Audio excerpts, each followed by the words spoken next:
Thank you. Just 1 second.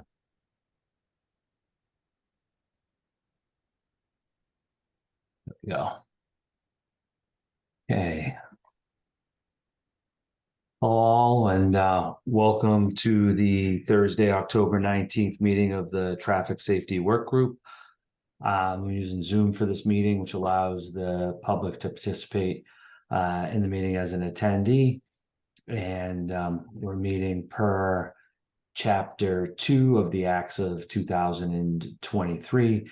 The meeting is being video and audio recorded. All attendees are participating by video conference. Please be aware not to screen share your computer.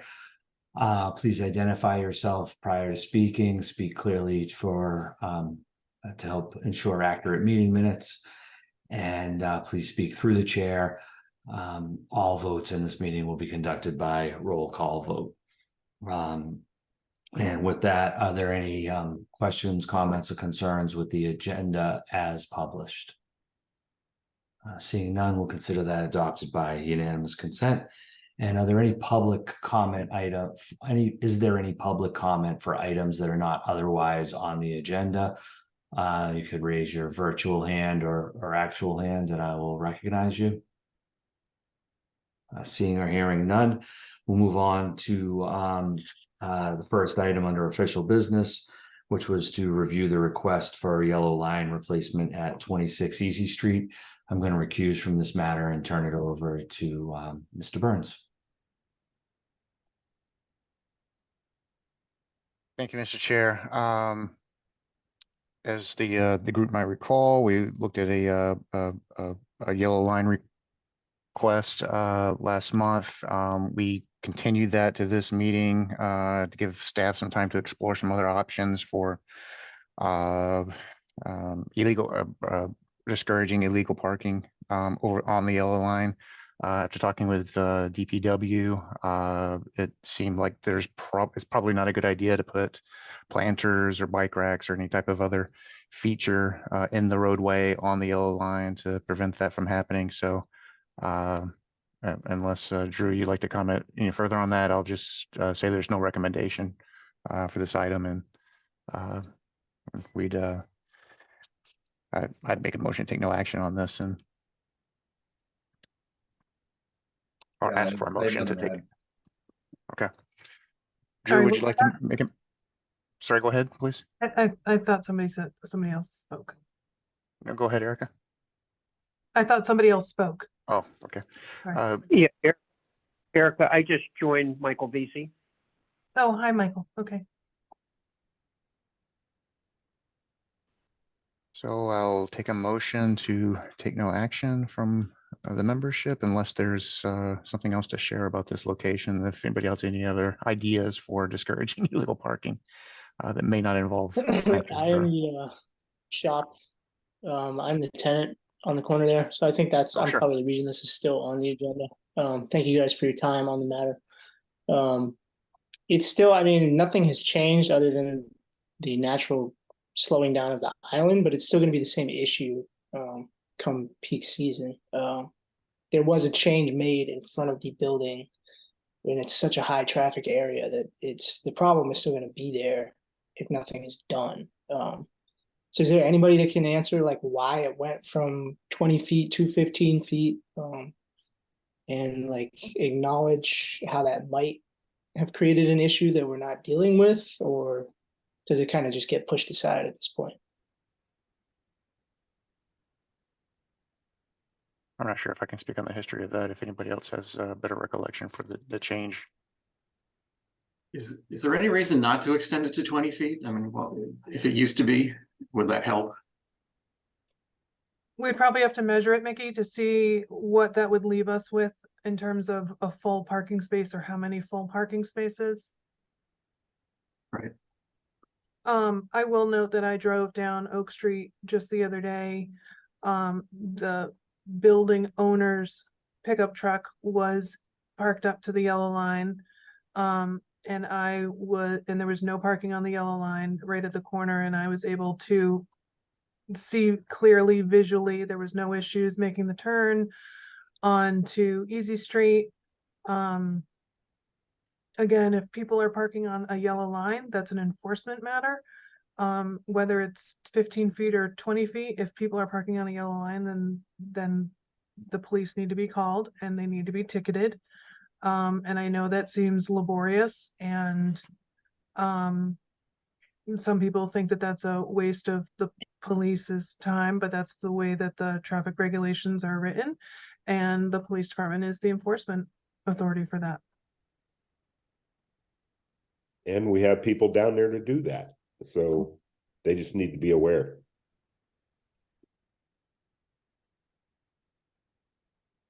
Jerry, Mike, did you have a hand up? Yeah, I didn't see this on the agenda. What are we talking about? Because I think I might know the answer to this. The yellow line on Easy Street? So no, Jerry, this is on Oak Street, and because the property owner is planning on building a driveway at the rear of the property where that yellow Jeep used to be parked. Yep. The property owner had come forward to traffic safety to adjust the yellow line so that or adjust the parking space so that there's a yellow line where the new driveway is going to be installed, but that opened up a parking space closer to the intersection with Easy. And one of the tenants, and so that was recommended by traffic safety. It went to the select board and was approved, and that was installed by the DPW end of the summer, I believe. And one of the tenants, Dan LeMay, brought it forward saying that he didn't want the parking there in front of the shop. No, it said that it was bad. It's creating a lot of congestion for the area. It's not just that I don't want it there. I think it's really detrimental to the area. Such a high trafficked area already, especially when the 12 o'clock boat gets out. And it's not so much regular cars trying to take a left there. It's about the tractor trailers trying to take a left after they stop at like the back of the Rose and Crown, for example. I've seen shouting matches there. Unfortunately, I don't have it on video, but you know, like people trying to take a left and they can't. I mean, I will note that I So- communicate with the truckers Yeah. on a weekly basis, every single week, and I have never received any feedback about that intersection or complaints, and I can't speak for the police. The I don't know, reason, Jerry, you've ever noticed Yeah, I don't anything think- down there? I don't think that you've seen it in August yet. Because the change was made, interestingly the change enough, was the made in re- September, so I don't think that you've really seen it during Uh, the peak of the season yet. Thank you, Jerry. Matt, go ahead. yeah, sorry. Yeah. Interestingly, the reason why that yellow line is there, as a little bit of history, that used to be my uncle's house. And he had a 2-bay garage right there. And that's why that yellow line was there. If you took it away, it wouldn't matter. So I think they kept just painting over it year after year, even when the building was renovated to get rid of those garages, so. But we do have, the traffic regulations do state that, I mean, there should be a yellow line at the intersection no matter what. So that for site visibilities and safety, and there is a yellow line there.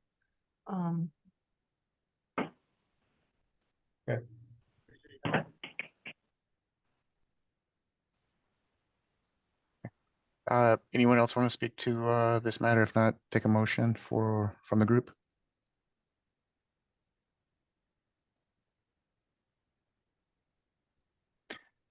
Hearing no motions, Eric, I think it's just consensus that we take no action on this item. Does no one want to make a motion to take no action? I'll So make a official. motion, take no action. Thank you. Second, A second. thank you. Oh, geez, we gotta do the roll call here. Yep. Mickey Rowland, Aye. Drew, Aye. Chief Pittman, Aye. Art sitting out. It's just you. Chair votes, Vice Chair votes aye. Thank you all. Mr. Chair, it's your meeting. Thank you, Mr. Burns. Moving on to item number 2, which is the pedicab.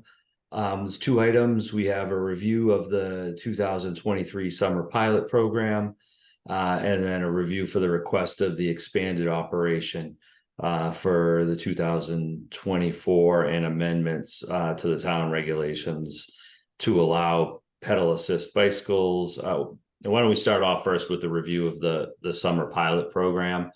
I see that we have Mr. Gormley on. Mr. Gormley, would you like to address the work group? Yes, thank you, Mr. Chair, and thank you, matter. So I think the proof of concept was a huge success. I really enjoyed the process, and it seemed as if tourists and locals alike really appreciated service. I think it objectively improved. I'm sorry, is my interconnection? Can you hear me? just I got can a hear you, you're a notification. little. It's a little choppy, but go ahead. Okay, so sorry, I'm in a few consistent, but nonetheless, I think that it flowed really well with traffic. It was pleasant to see how well the pedicab worked with the cars. Didn't have any scary interactions at all. Furthermore, it really seemed to be a nice amenity for people with mobility issues. That was a huge bit of it. It was, for example, we got hooked out by the Boston Pops just for helping people with mobility issues. And every single time I worked, there would be people who were hugely relieved to, kind of have that option available to bring them 1 or 2 blocks or, a short distance that they would not have necessarily gone an Uber or a taxi for. And yeah, through and through though, it seemed like a hugely successful proof of concept. That being said, I'm open to any feedback. So Thank you, Mr. Gormley. Does anybody have any comments on the pilot program? Mr. Chair, if it's all right, I'll just ask a question. I thought it was a little funny that the in the I guess daily annotated comments for the each day of the operation, that cobblestones were more funny than bad. Cobblestones gave you a back massage. That's hilarious. oh yeah. Thank you. Yeah, people love the cobblestones. I was pretty nervous about that. Not pretty. I was a little bit of the an essential part of the Nantucket Tuck experience. Anybody have anything else further? Okay, so why don't we move on to your request, Mr. Gormley, for the next season? So first and foremost, requesting 4 pedicabs. The reason for that being is, as far as a business goes, I think it's really only a financially viable business with 4 pedicabs. And being said, there's also such a demand, especially during peak season, not so much now, but during peak season, we were constantly turning down. And with 4 pedicabs, we'd be able to accommodate everybody. And then furthermore, there would be groups. So it allows us to operate. It really expands our as a business as well.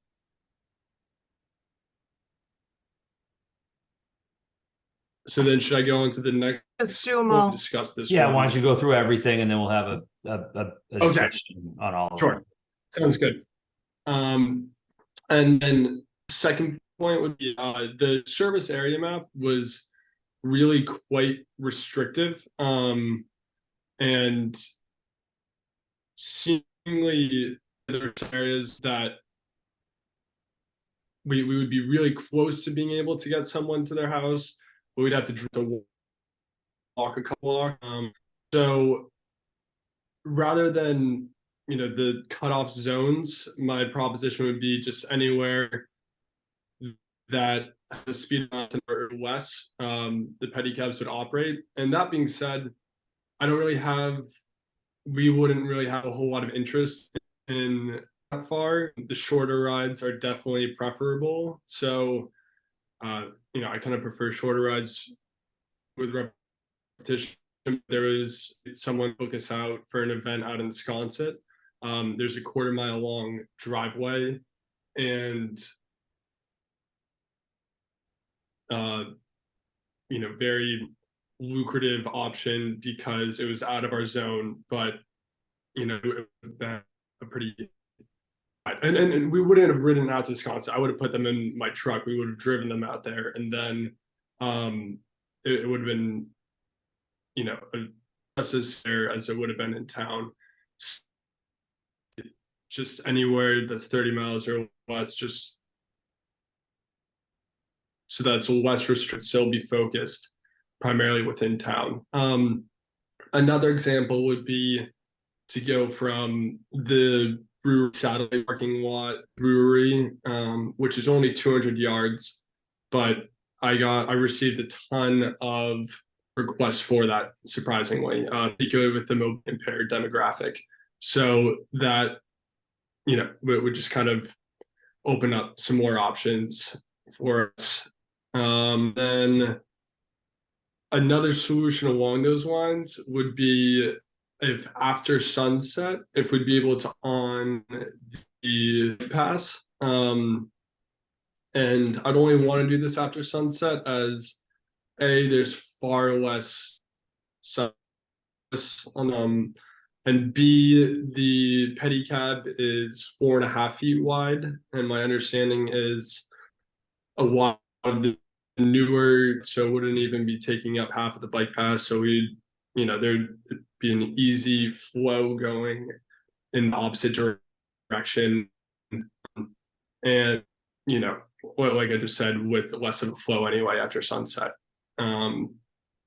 And I believe, and then the last point is the regulation right now is it can only be class 1 pedal assist, and that's my suggestion. I've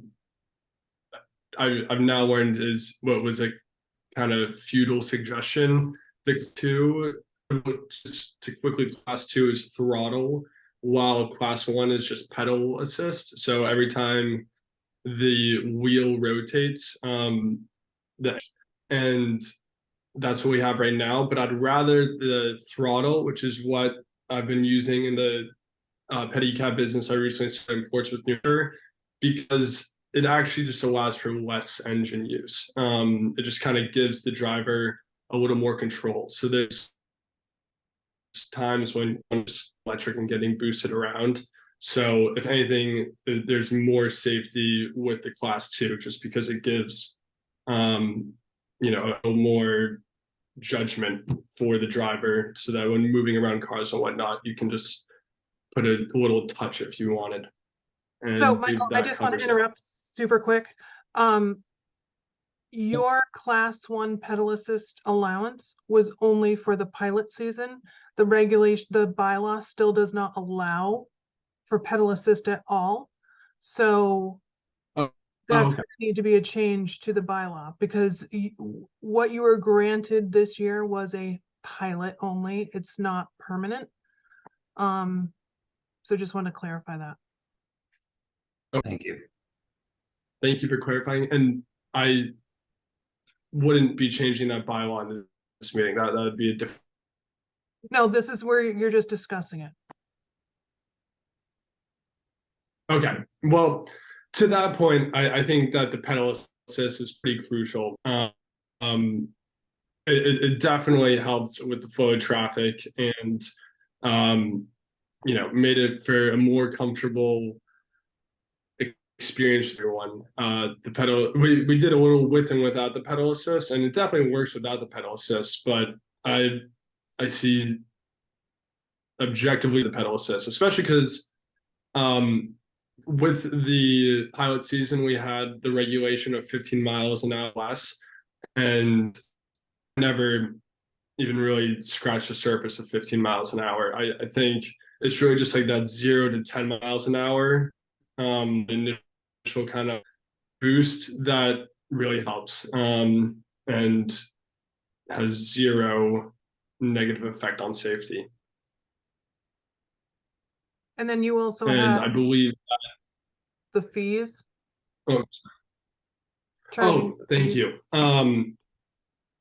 Yes, I so know it's I a would traffic like safety to get, issue, but what's that? I said, I know that part of it isn't a traffic safety issue, but since we're reviewing everything. Yeah, sure thing. So in regard to the fee, I actually do like the gratuity only. So just to clarify, there's right now the regulation that we are not allowed to charge anyone. It's gratuity basically, which obviously has some frustrations associated with that. So it worked well for the most part. I would say most people were fair, kind of liked it in the first impression on the town. I didn't want, anyone to think I was gouging, or it made it so that it was fair for the customer, which was good.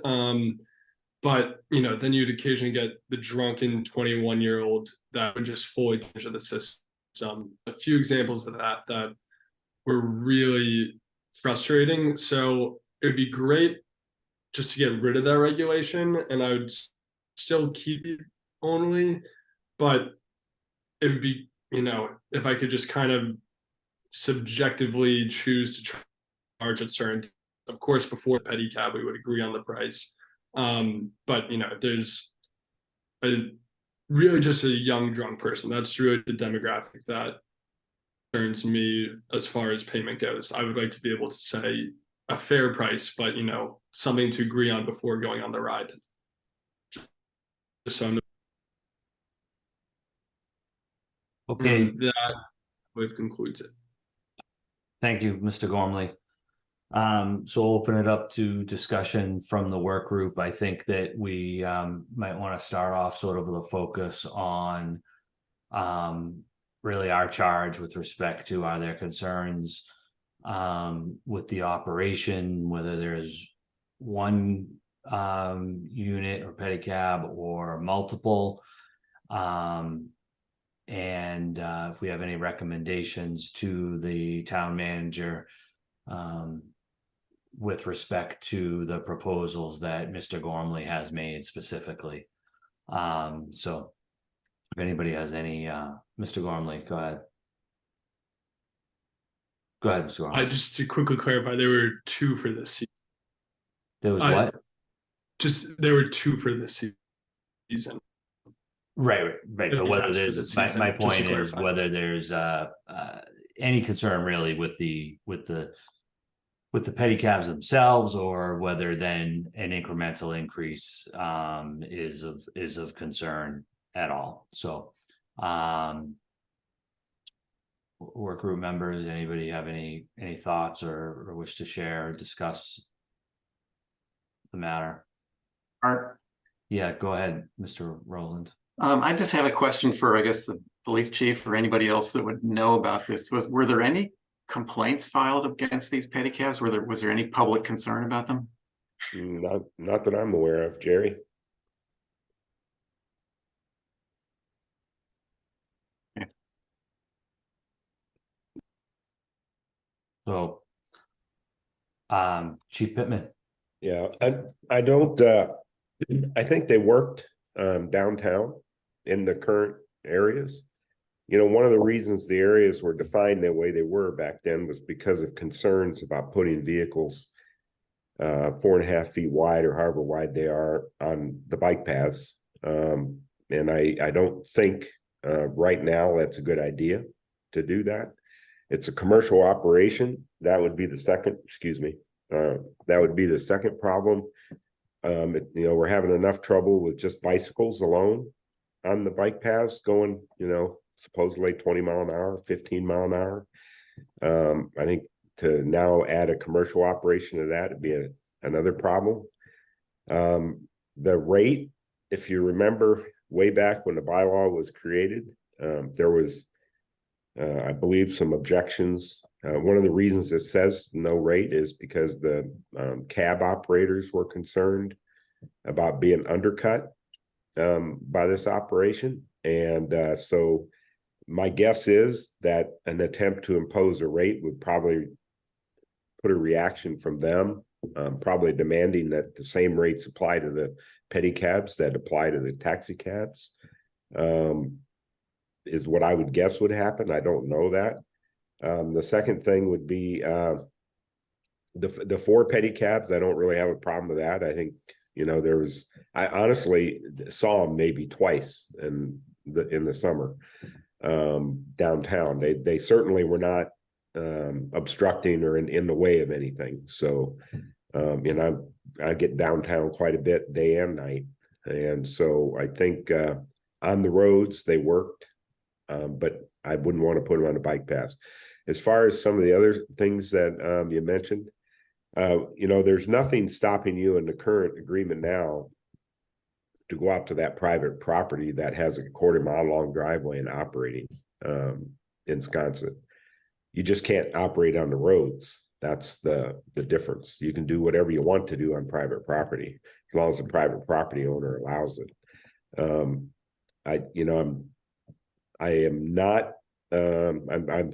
thinking about the brewery thing. I actually can see where that would be a benefit out there. That is somewhat problematic with especially individuals that are, you know, they don't have a handicap parking permit, but they're not exactly up for a 1/4 mile walk. You know, there's a lot of us in that category and stuff. And so that potentially could be a benefit, but again, it's putting it on the road. It's not really putting it on a bike path. So if we were talking about a different trek from town to the brewery, that'd be a different story. But I would think that we could probably make it work out there for that. Thank you, Chief. Anybody Thank you, else? Mr. Chair, if I could ask Chief Pittman to clarify again, you said make it work out in the brewery area. I don't know if I was clear on that operation. Yeah, they what I think he was proposing was they have a parking lot that's a couple of several hundred yards down the road from where the brewery is, and the vast majority of the people that go to the brewery end up parking in the parking lot because there's very limited parking at the brewery, and there's no direct route from the parking lot into the brewery because it crosses property of another organization that won't give them access. So the people have to walk along the roadway to get to the brewery from the brewery parking lot. So I think what he was proposing was use the pedicabs to provide that transportation link between the parking lot and the brewery, which I don't think would be problematic because there's, you know, it's a busy road, but it's not the busiest on Nantucket. I assumed that he meant from town to the brewery and back. Yeah, well, that I would object to because it would use the bike paths. Why don't you clarify, Michael? Yeah, so I was referring to the parking lot to the brewery. So what Chief Pittman was addressing.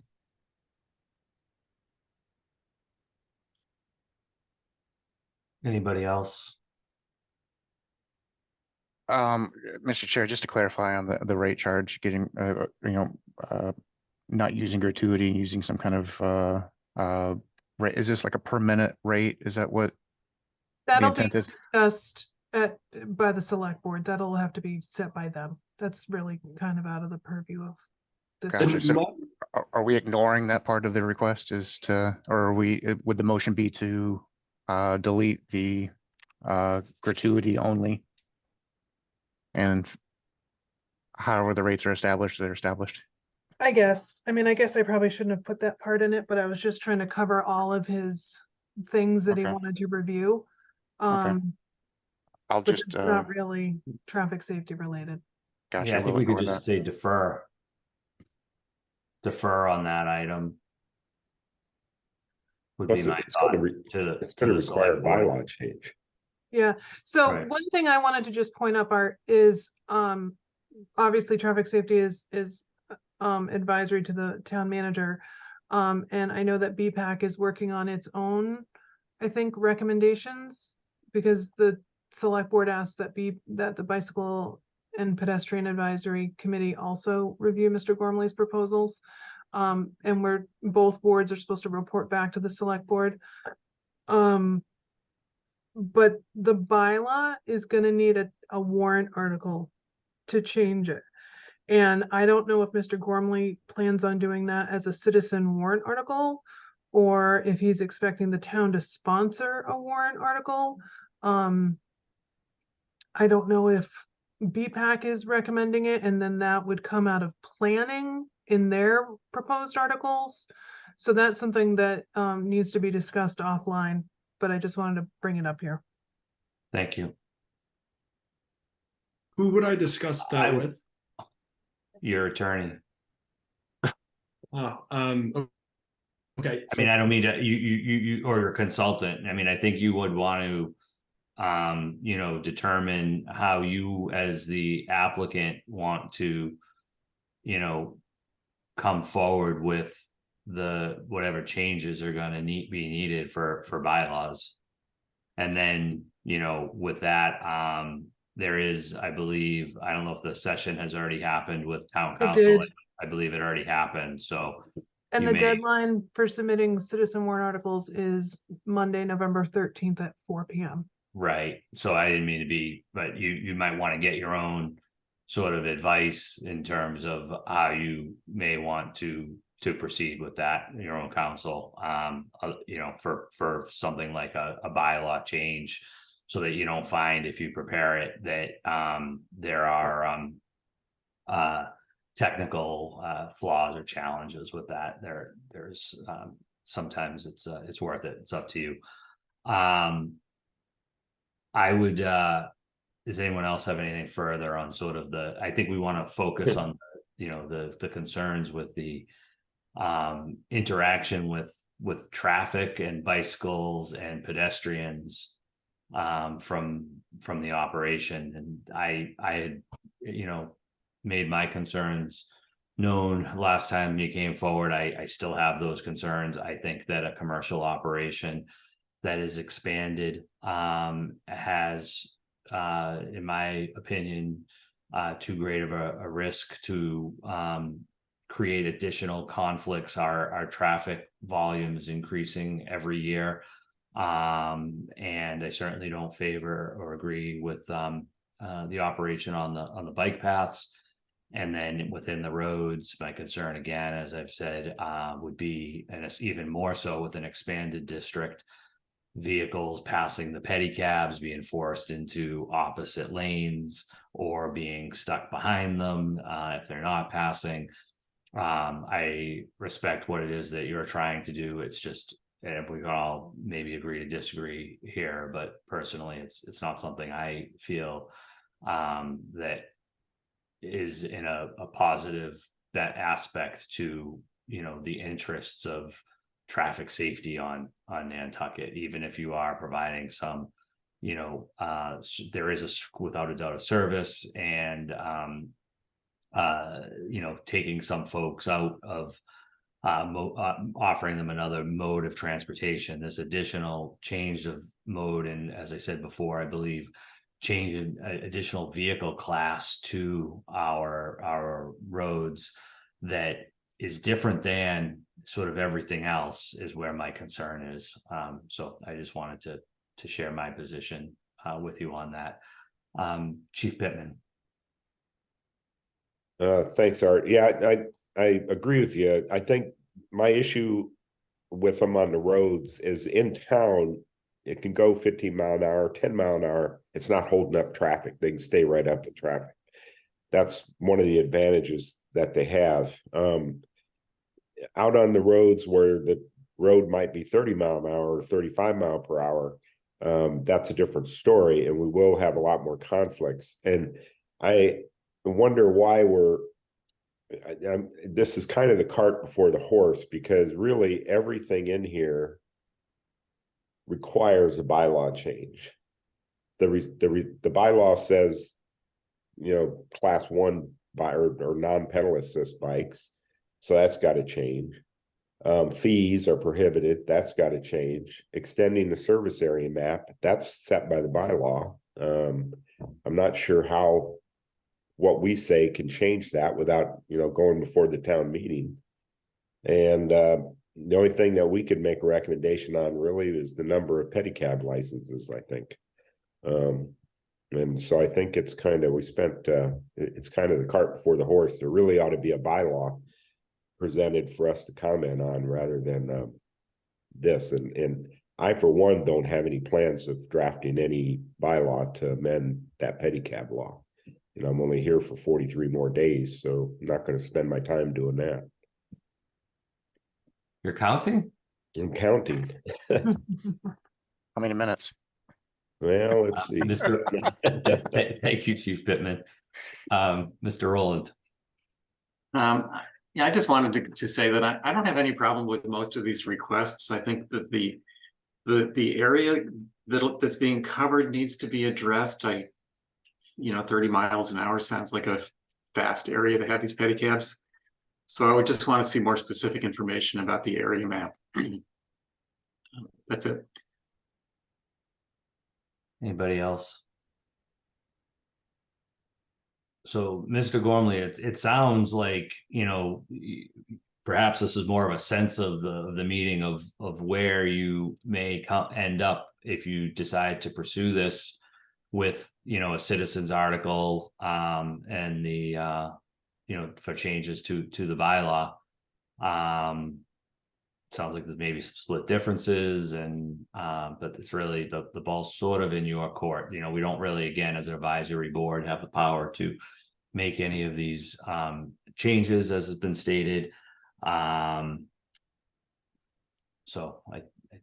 unless somebody wants to make a particular motion on any of these items, we don't actually have as has been stated, a proposed map, or I guess if anyone wants to make anything that they want to suggest to the town manager, the floor is certainly open to motions from the work group at this point.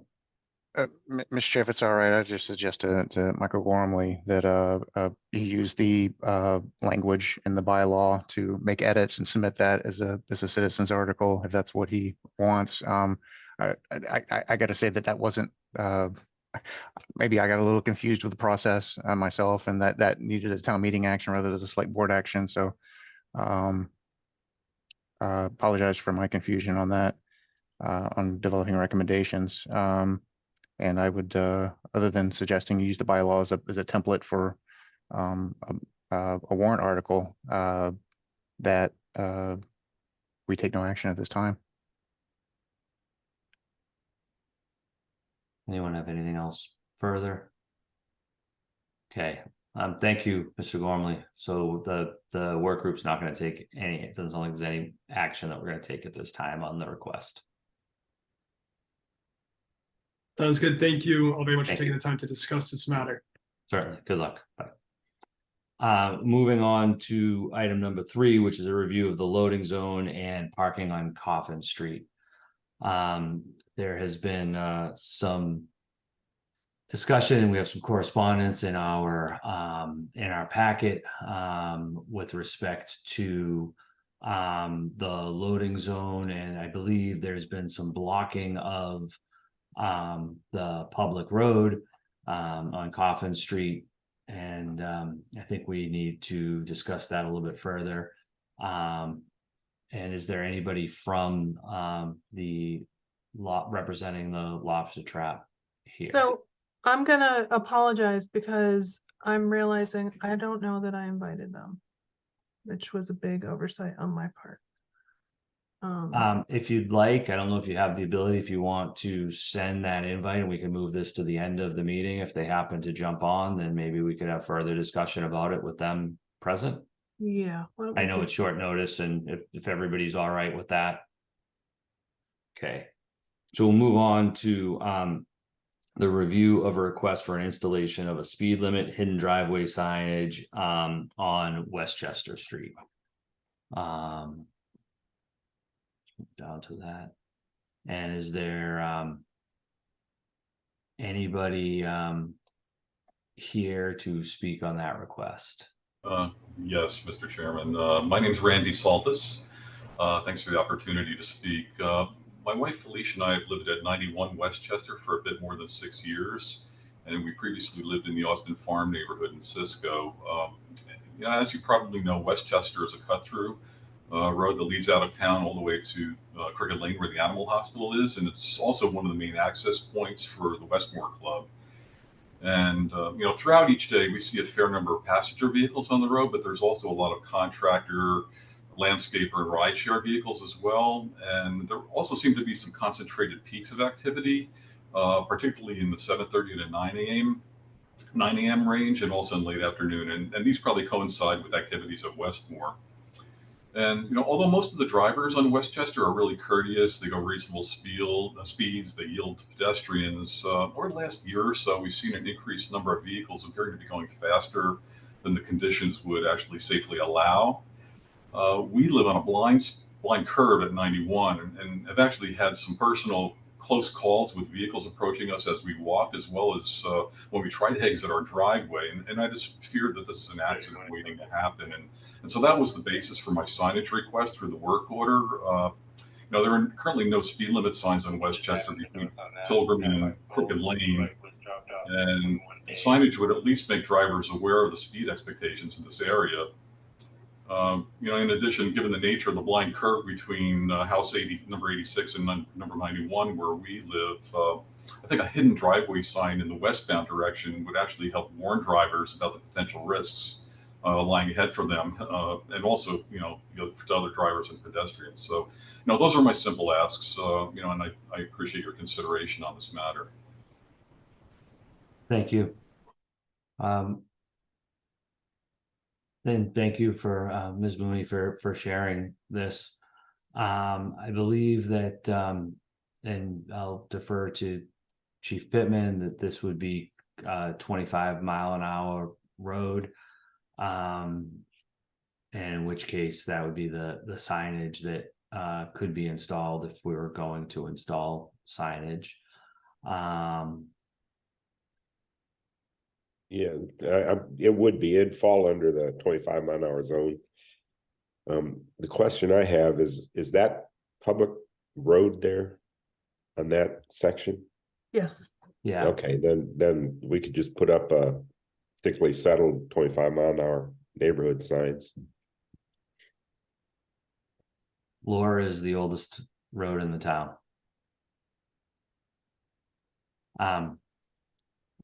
So with that, is that a motion, Chief Pittman?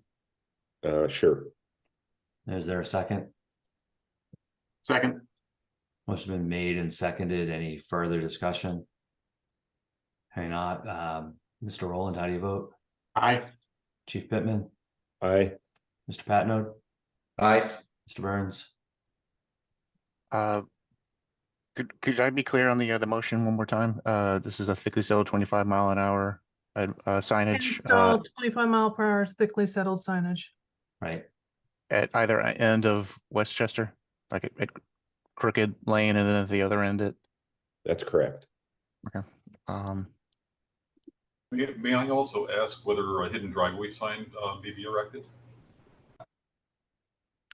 Let's take that as a second. Typically, is there a hidden driveway? They typically install those right before a hidden driveway. So if there's a road that has curves and there's 3 hidden driveways scattered out, it's not effective. But if there's a particular hidden driveway, that would be a more appropriate, but that would be something Ray could determine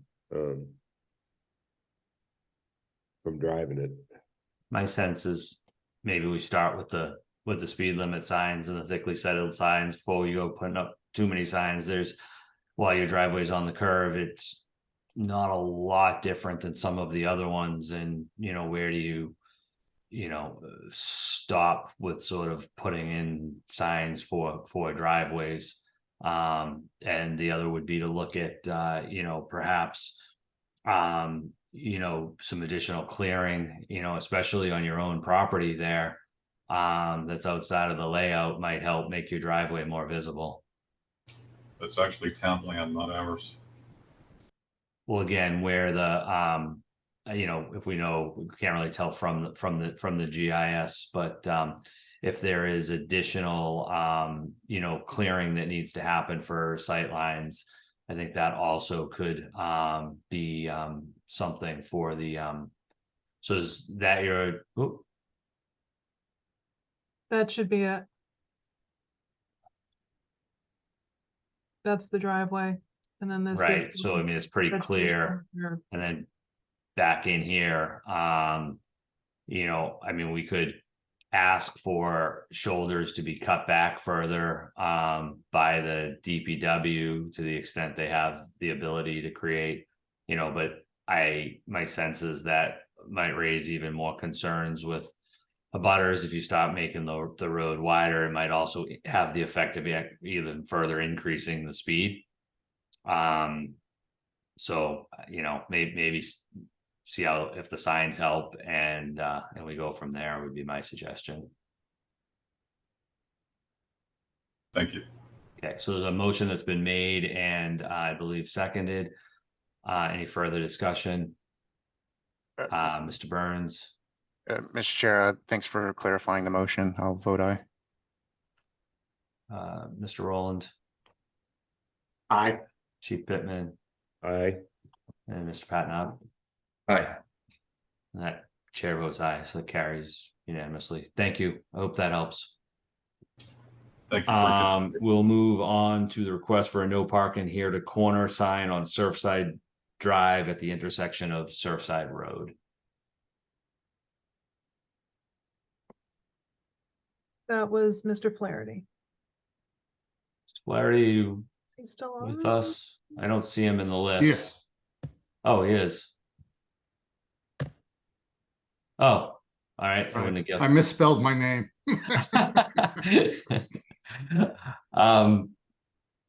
Go ahead, Mr. Flaherty. There's been discussion about that intersection for the past two and a half years, Right. trying to come up with a solution. I'm just trying to come up with a couple of ideas to make it a little safer for everybody that uses that intersection. We have pedestrians, we have 2 bus stops, one at each corner there. Children going to school in the morning, coming up Surfside Drive, trying to go through that crosswalk there that's on Surfside Road. Yeah, like I said, with the electric bikes and electric scooters and the traffic in the morning for the school hours, it's just one more idea to make that corner a little safer until the town comes up with a permanent And Walter, solution. it's right here, this Correct. corner? Yes. Okay. This morning they were actually parked in the bus stop there on Surfside Drive and Surfside Road, so. I will note that because this property has been so developed in the last year, I've noticed people parking right there as well. Agreed. I would support this request. Or anybody else have any discussion? I think I do. Didn't we talk some time back about perhaps putting split rail fence along the edge of the roadway? We talked about putting it, I believe you talked Here? about putting it on Surfside Drive. we talked about putting it here, Yeah, but not here. Because this is where the bus pulls over and where it picks up. gotcha. Okay. I also think if you cleaned up those bus stops a little bit, the people using that corner would be able to see the outline for the bus stop and not be parking there.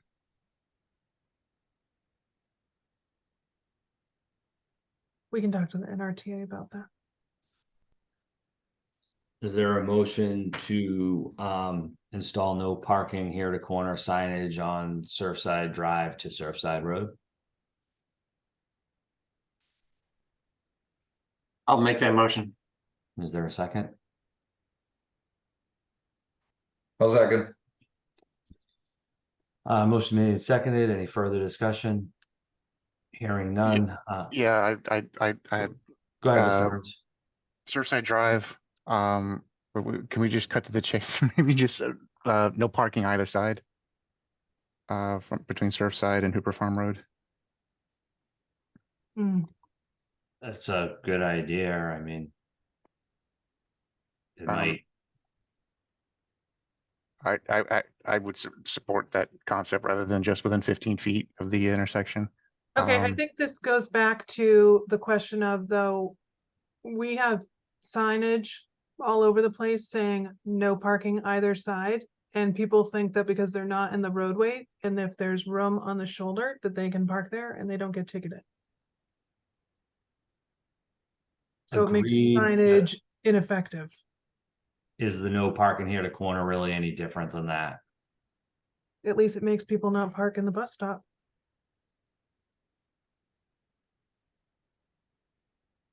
I mean, it would be one thing if we're going to enforce it, but it's all along Surfside Road and people are still parking on the sides of the road there. We did no parking either side on First Way. People are still parking on the shoulders of First Way. So this is going to get worse in this area. And before it gets better, because there's so many thick, dense pocket housing developments going up in that very area. Mhm. Nobody has anywhere to park. They're putting 5 houses on a lot and they're letting them build them without parking. And Mhm. yet they got to park somewhere.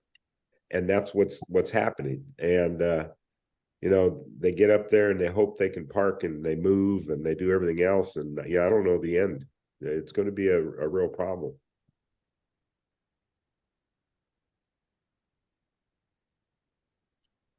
So, I mean, if you guys want to do it, no parking both sides, I don't care. I'm just saying we need to enforce it. But from where to where, I didn't catch that part. It would be Surfside Surfside Road to Road. Hoopa Farm Road, essentially Oh. Surfside Drive.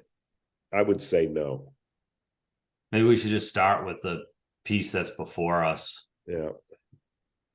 Mr. Chair, since the motion's made and you've already taken votes, I'll just vote no and just, I'm sorry, it was made and seconded.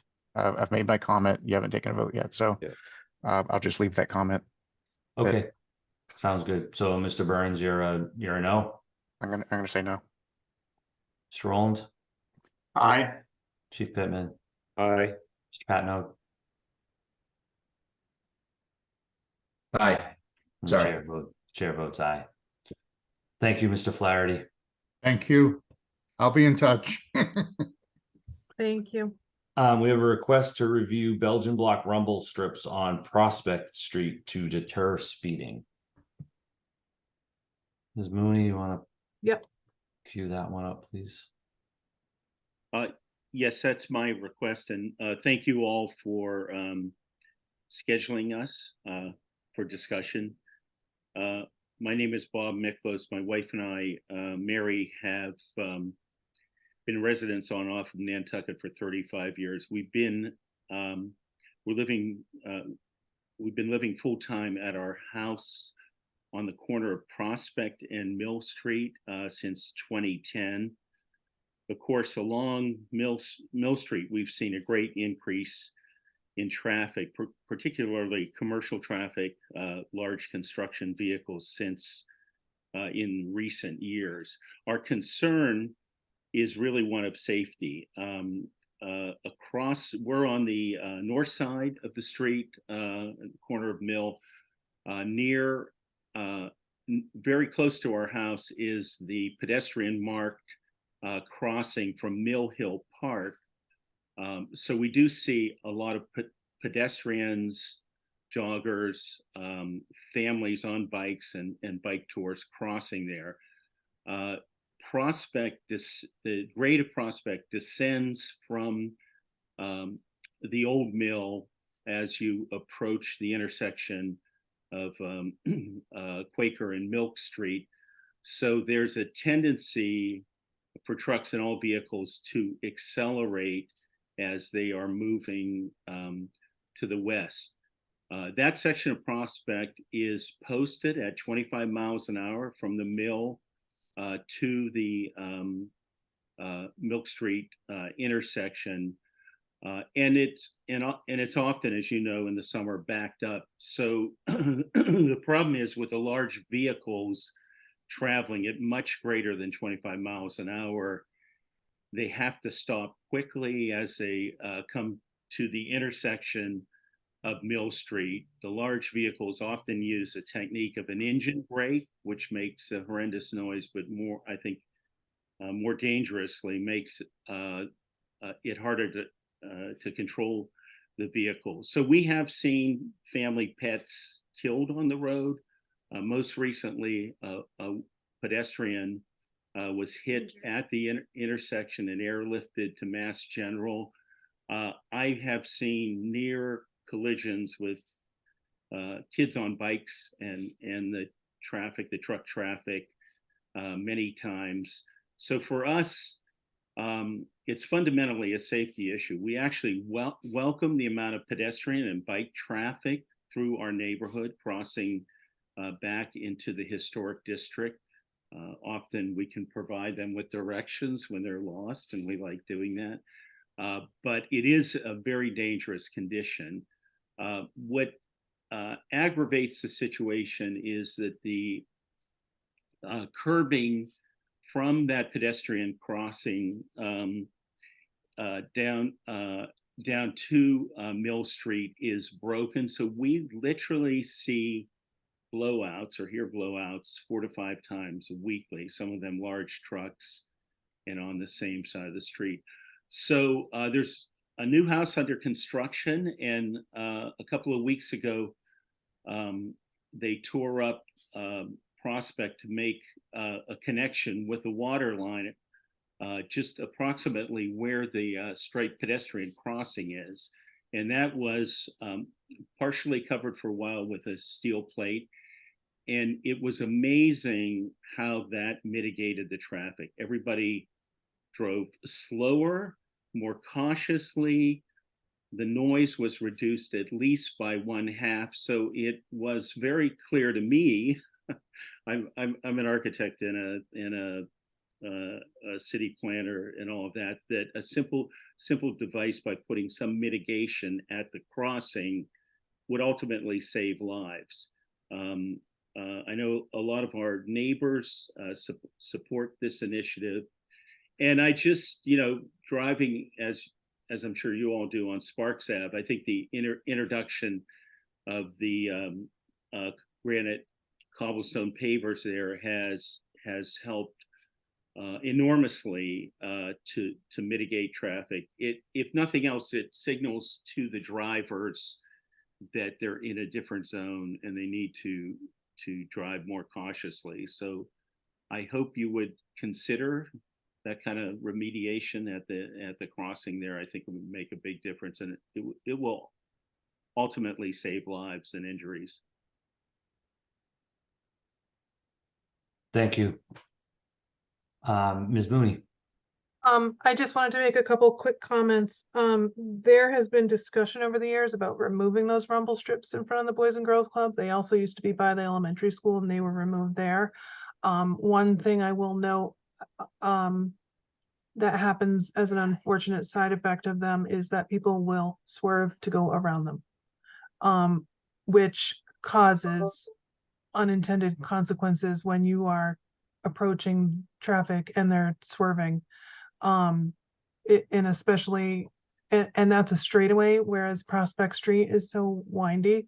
I would be almost more nervous there, but again, I'm not on the committee. I'm just making a comment. And when 28 Prospect Street had that construction there, it had the added benefit of having steel plates across the entire road, so there wasn't anywhere for people to swerve around, and so everyone had to slow down to go over it. I have never seen anyone swerve on Sparks Ave, so that kind of surprises me.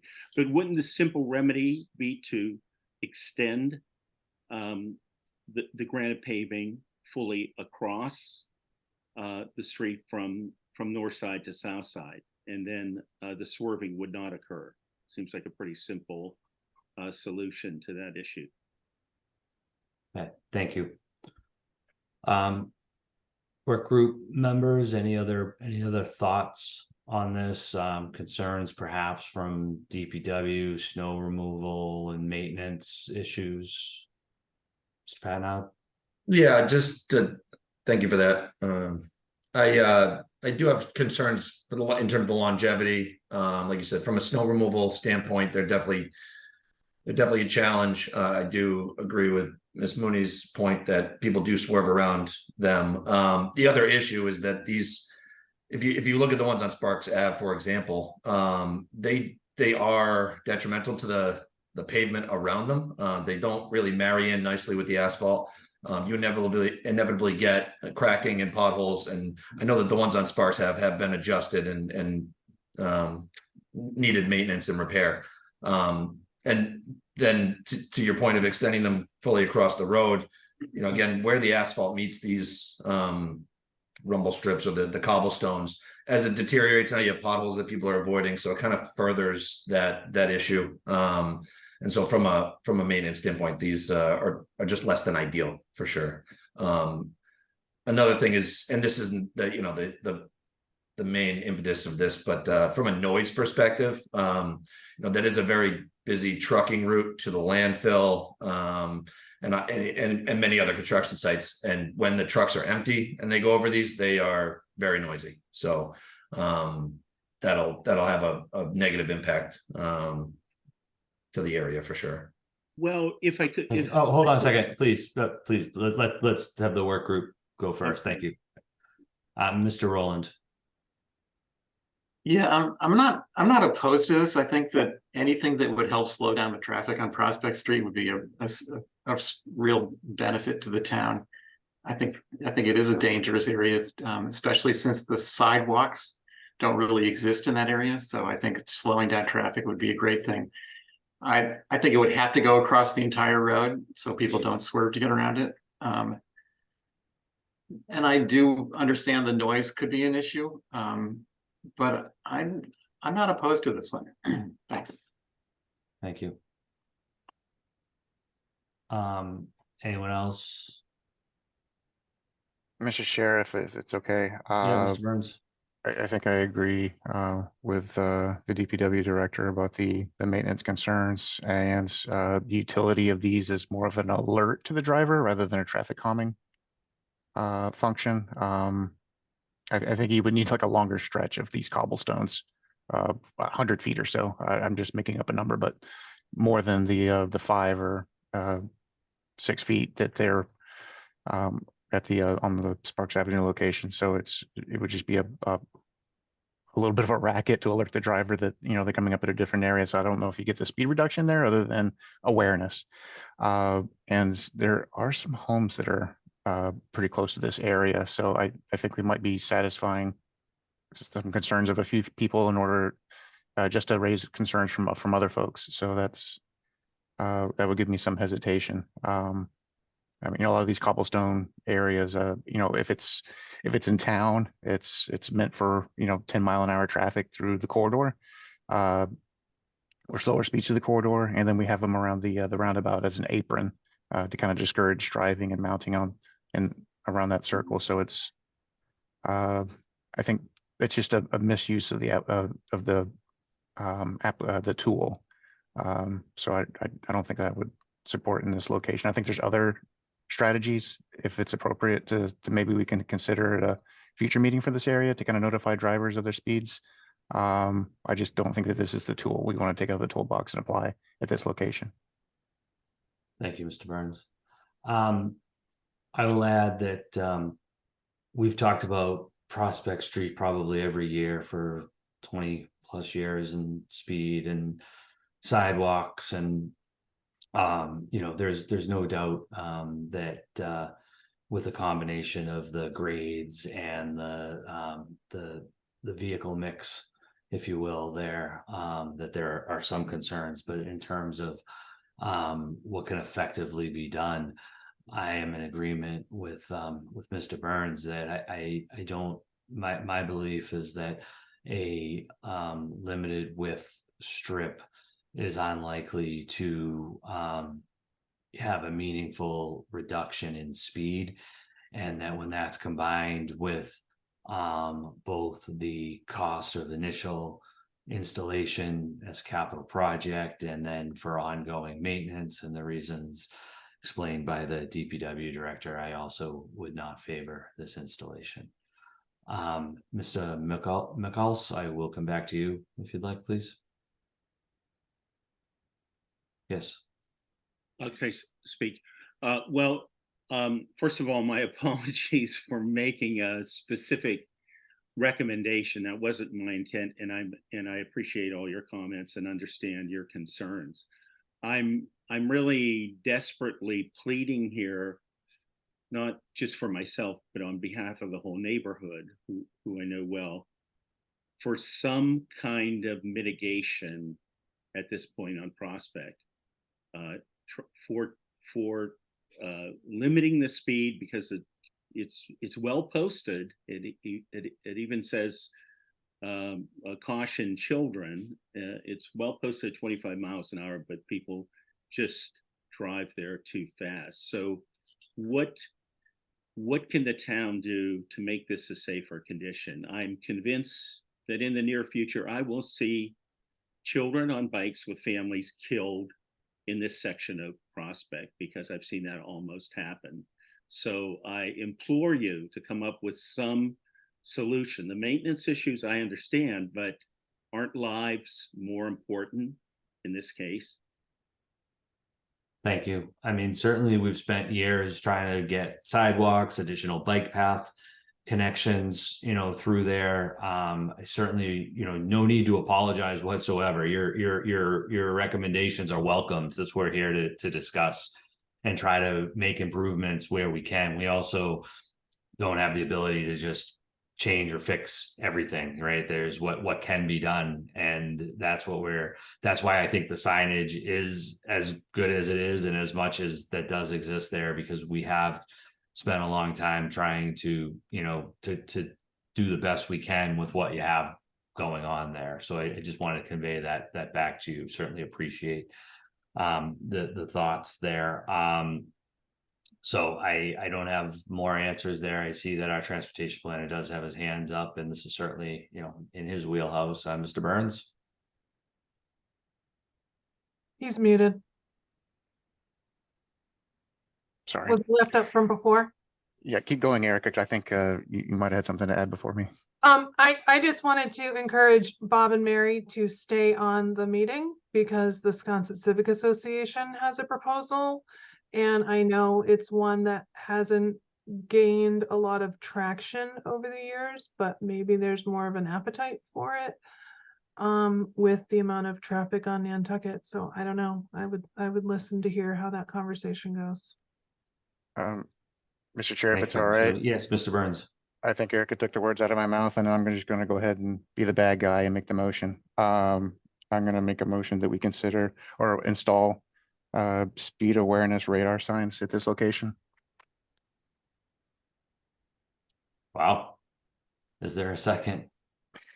I'll second. And could we get some clarification? So a motion's been made and seconded, and now for discussion. Let me pull up a photo just so Yes, everybody's on the same I was page wondering about the what we're talking specifics about. of what we would be suggesting here. It would look like this. Yes. You've Is seen that- Rock Island. It has a picture of, it has a speed sign, and underneath it, it tells people what their speed is. Is that I your, know personally from driving off island and going through those, I hit the brakes. I slow down. is that your intention, Mr. Burns? That's the intention, not with 20 miles an hour, though. I think I would go with a 25 mile an hour since it's a thickly settled area, and that actually is the speed limit of that corridor. Posting 25 mile an hour sign with the speed aware radar speed signs. I don't know if that's a proprietary term or I'll just go ahead and use it just so there's no confusion. Understood. Thank you. Well, Discussion, Chief Pittman. Yeah, I mean, I support that very move. The technology here has changed significantly lately. It's not like you've got a flashing light, shining light in your window at night type situation. They have LCD displays now that literally just show the light there. It doesn't broadcast it out. They use them a lot in school zones, and they're solar powered. You know, you can get hardwired ones too. They can be programmed to not even be on at night, if that's what you wanted to do. To only be on during certain times of the day, all kinds of different things. So I think the technology's come a long ways, and it might be time to use them to our advantage. There is some talk about a bylaw that may have prevented the use of these types of devices, but we're not able to find it. Signs, electronic signs are illegal on Nantucket by bylaw, according to the sign bylaw, but that's clearly referencing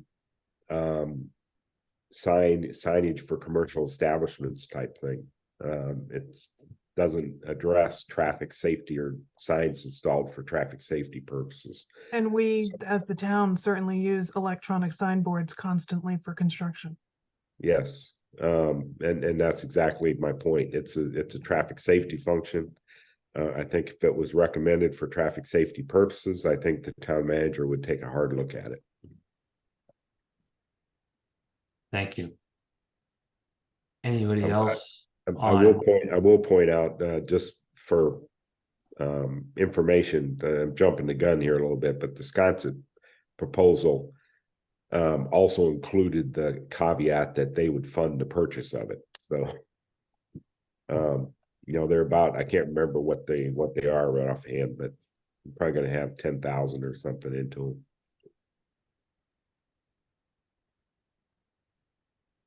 Thank you. Mr. Rowland. Was just going to suggest that the sign that's shown in the picture is a yellow sign, and you know, maybe it could be a white sign. It wouldn't be quite as glaring and less aesthetically annoying. So it's yellow because it's a school zone.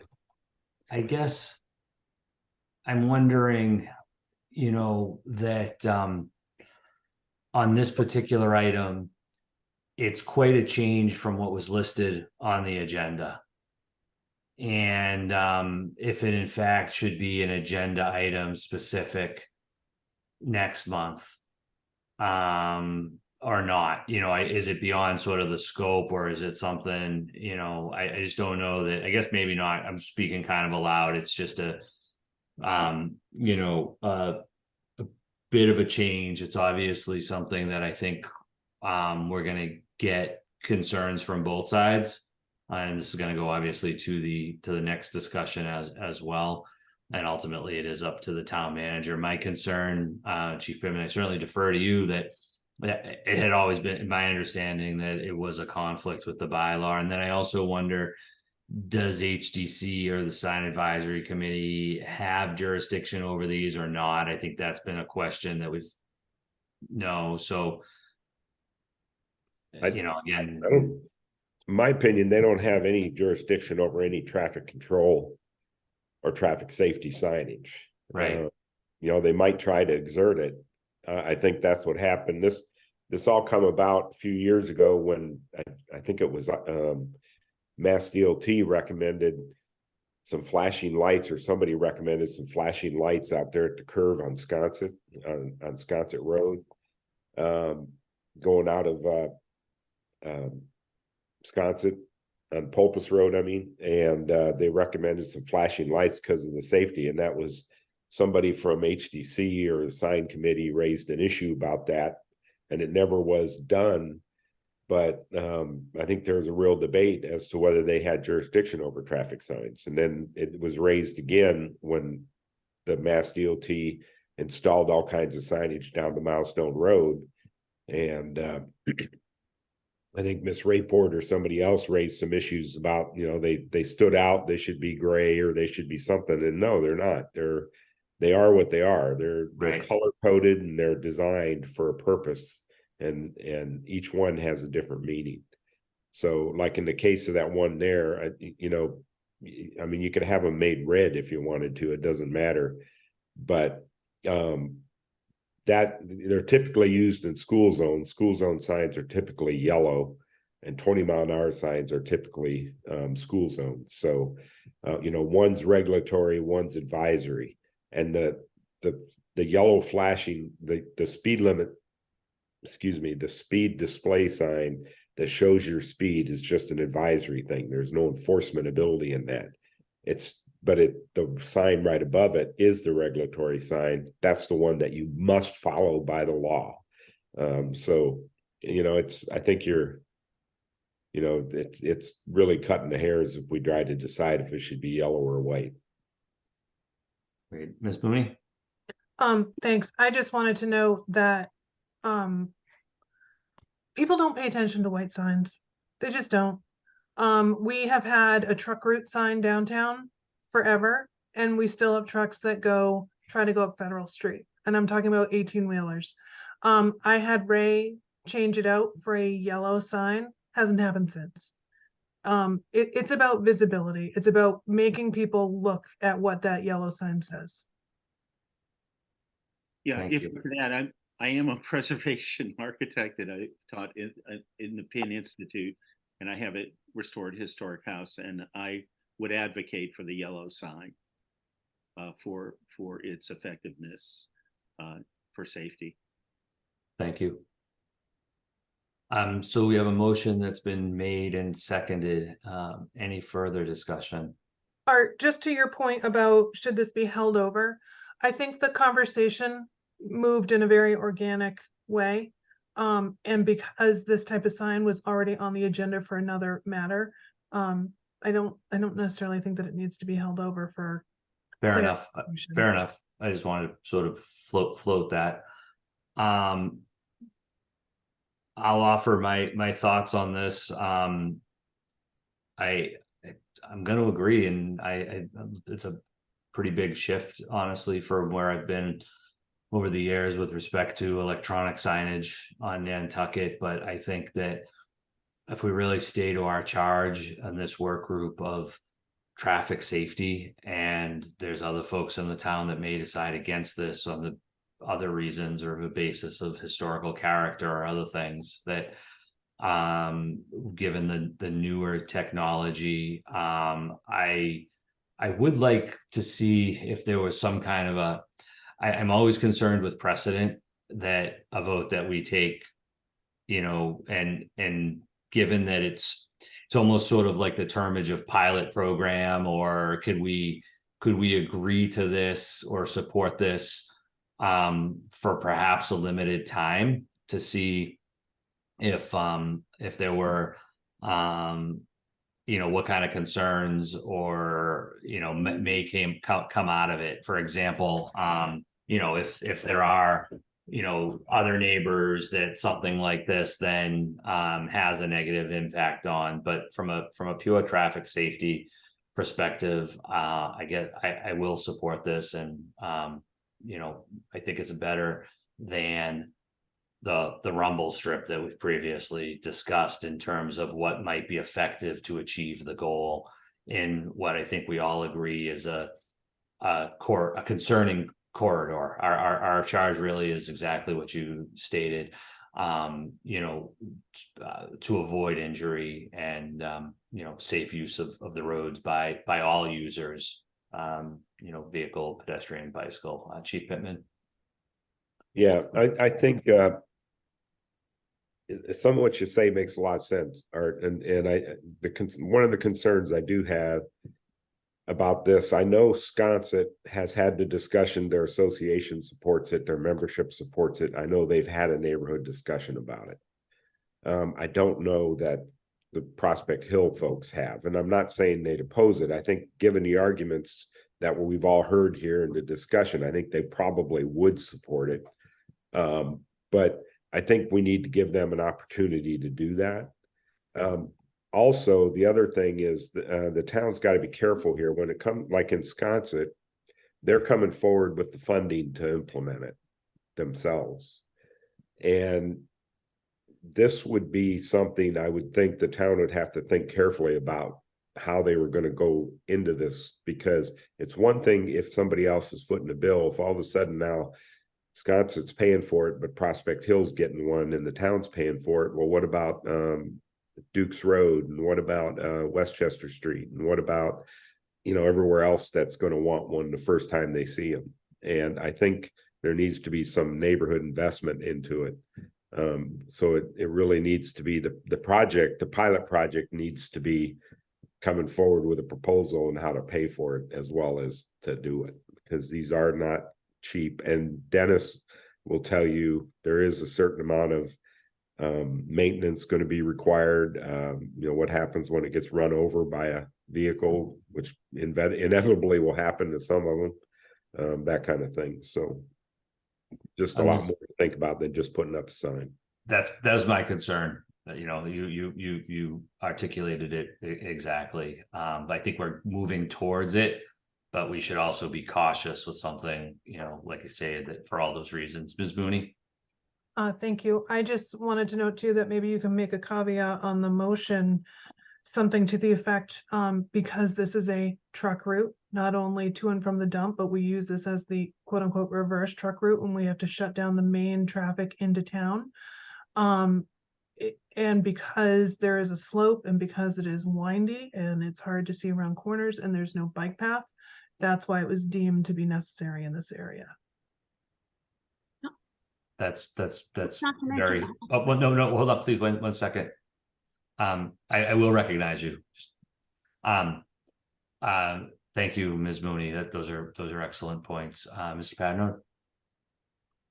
Thank you. Yeah, just to piggyback on what Erica was saying, about the lack of sidewalk and crosswalk and the bike path and all these intersecting features of the road. I think it's critical that we select a really appropriate location for such a sign, especially with tree cover and things like that. If it's going to be solar, is it going to be hardwired, etc.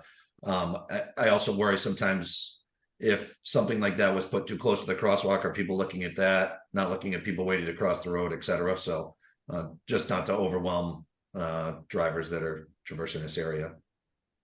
Thank you. And it somewhat gets to my point that I'm wondering, that it not be too rushed. Maybe we really should have a more specific proposal as to where the sign would go, have that then as the agenda item, that anybody else in that neighborhood would be aware of.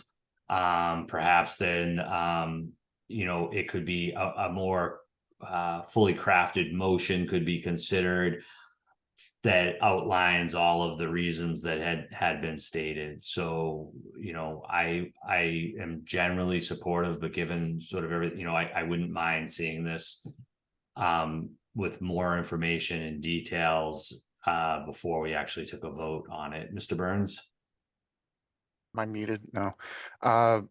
If it's okay, I'll just amend the motion, the motion, not the emotion, to have planning, police and DPW coordinate to develop a proposal for the radar speed limit sign, and bring it back to the group for the reasons that Erica articulated that I'm not going to repeat. But just so we're clear on the motion, is that you still an approval subject to you working it out, or we're going to defer it to another meeting and you guys are going to sort of come up with those details and then we'll discuss it again? How about if I think- read the motion Please. Go that I ahead. have? So it's a motion to the original motion was to install the speed awareness signs for 25 miles per hour in the location due to the lack of sidewalk, truck route, reverse truck route, slope of the road, curvature of the road. But before that gets voted on, have planning, DPW, and police review and prepare a more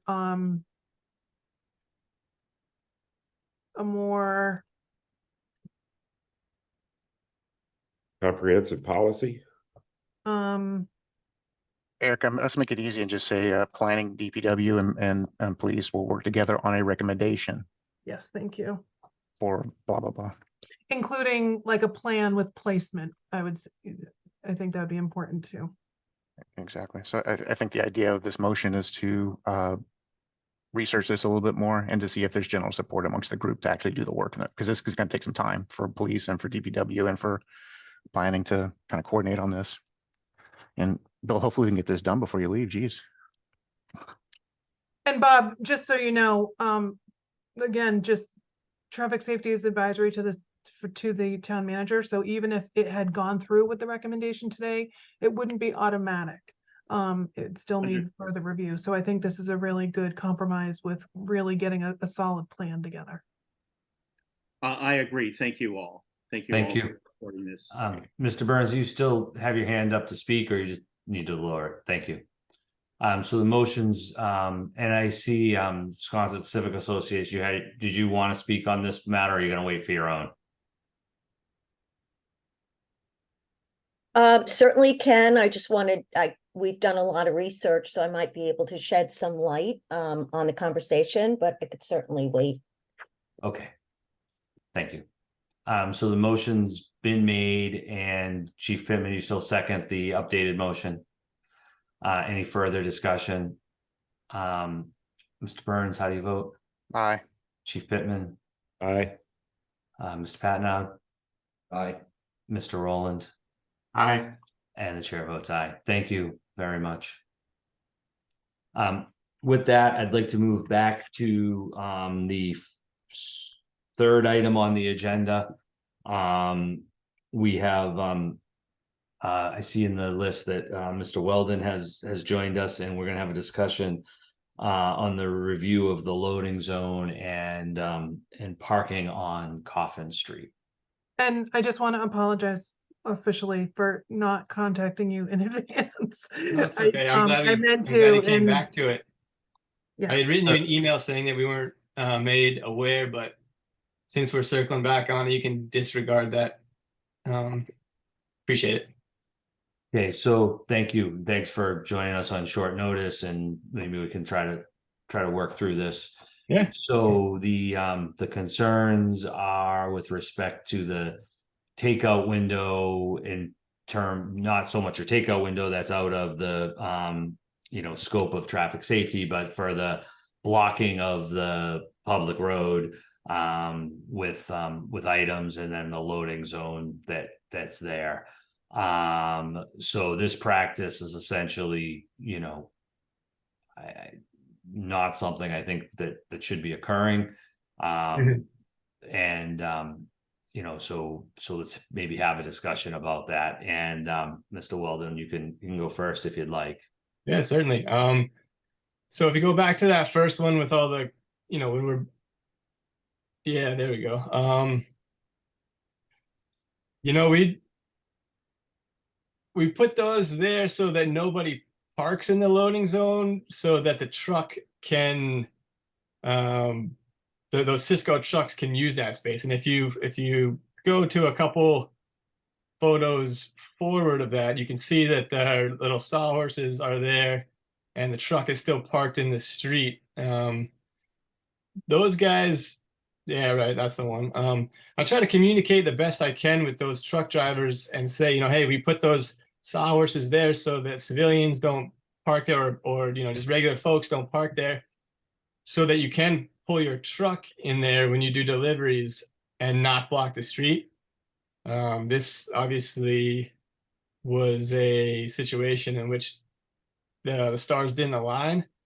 But besides the signage for the takeout window, the other structures that are blocking those spots, my sort of, I don't know, for lack of a better term, but an excuse for those items is that I'm trying to do our best to get the delivery guys to park their big trucks in that loading zone and prevent just regular folks from not paying attention to that sign and parking there all day. People with permits, indefinitely. And as far as the signage for the takeout window goes, that's I suppose that's in the loading zone spot. And yeah, I mean that one there, that's just us trying to make people aware of what we're doing. And if that's something that we need to stop doing, I suppose I can understand if it's we'll stop doing it. I mean, if it's causing issues or, certainly safety issues, I don't want to cause any kind of safety issues, but that's really just letting people know what we're doing in sort of a older style manner than doing it on the internet. So that's pretty much all I've got to say about these photos here. Unfortunately, these Cisco guys and Cape Cod Express too, they don't, it's not the same guy every day.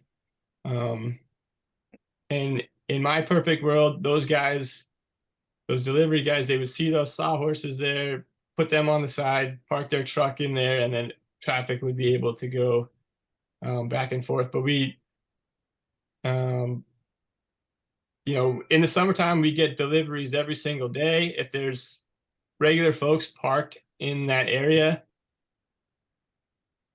it's going to be certainly no better than this situation right here. At least, and I'm not really trying to excuse the behavior, really. I'm just trying to inform everybody of what we're trying to do. Okay. It's not necessarily, sorry. No, you don't have to apologize. I think we got it though. Okay. Chief Pittman. Okay, so there's a lot to unpack with this one. First of all, those signs are in and of themselves in violation of the town bylaws because they're A-frame signs that are sitting out, and one of them was obstructing the entry to a sidewalk for that, they're not approved by the sign committee. You really can't have those kinds of signs outside of business. I know there's other places that have them. There's a lot of reasons for that. Sometimes the town even puts some out, but technically those signs are not allowed. The other thing is setting obstructions in a loading zone. It's not your loading zone, okay? It belongs to the town. Anybody that's loading or unloading a vehicle of any type for any reason, wherever, whatever time, can use it. You can't block off the loading zone. I don't know a Cisco driver or Cape Cod Express driver anywhere in the island that would take the time to stop, move the barricades, park there, and then unload. They're going to do what this guy did every time. So you can't obstruct the loading zone. If there's somebody else there when your vehicle pulls up for its 15 minutes of loading time, they're going to have to wait. They're going to have to go around the block. They're going to have to come back later or do whatever. And the other thing is, I've heard reports that your Cisco trucks are parked there for, a lot longer than 15 minutes, which is the limit on the town bylaw or regulations for loading and unloading. And, that's not a parking space particular to your business. It's, like I said, for anybody in there around that area that needs loading and unloading. Would you like? Thank you. No, we'll go around for the work group members, I think, first, Mr. Weldon. Sure. Chief Pittman, did you have some more, or is your hand just still up from before? Thanks. Anybody else? Mr. Mack, Officer Mack. Sorry. Sure. Drew, I don't know if this is true, but did or your father request that loading zone be put there? I don't know. You'd have to first. Just to be clear, I'm Alex. I know it says Drew on the Oh, okay, sorry. thing there, so that would be confusing. But I don't know the history of that, other than the issues that I've faced running this business for the last, I don't know what it is now, over 10 years. That it's always been there, and we've always had problems with folks using it as a parking spot. Okay, so this is what I would recommend. You have to change the wording on the sign just to make it a loading zone. I don't know why it's seasonal. And then you'd have to have Ray put the white box painting for the length of however you need there, or just a regular loading zone white box painted on the pavement. And then I know you put the sawhorses out a lot because when you bring your food truck back from Cisco, cars are parked there if you don't block it off, and then you can't get your truck unloaded. Well, yeah, So sorry, go ahead. I would recommend that the sign just says loading zone and the paint goes on the pavement.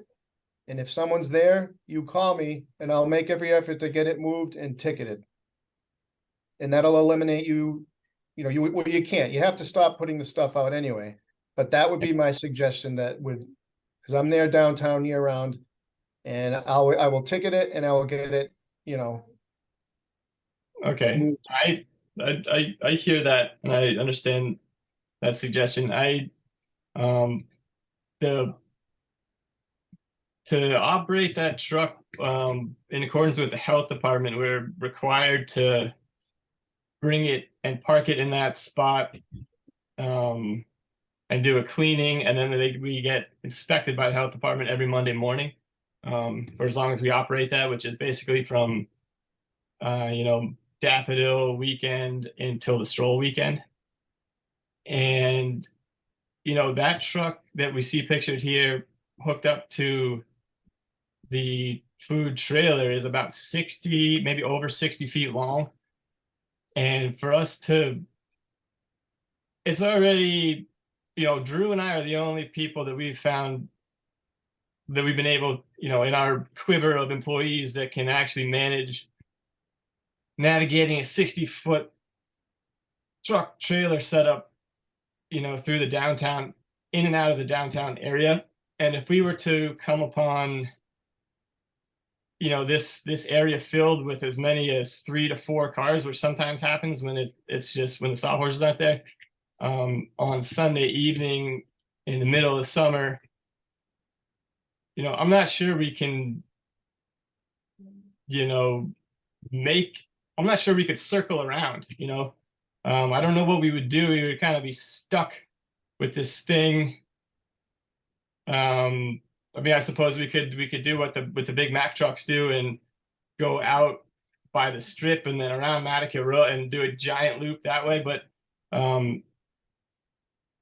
it's just going to be sort of a logistical huge pain in the neck for somebody that's operating the business on a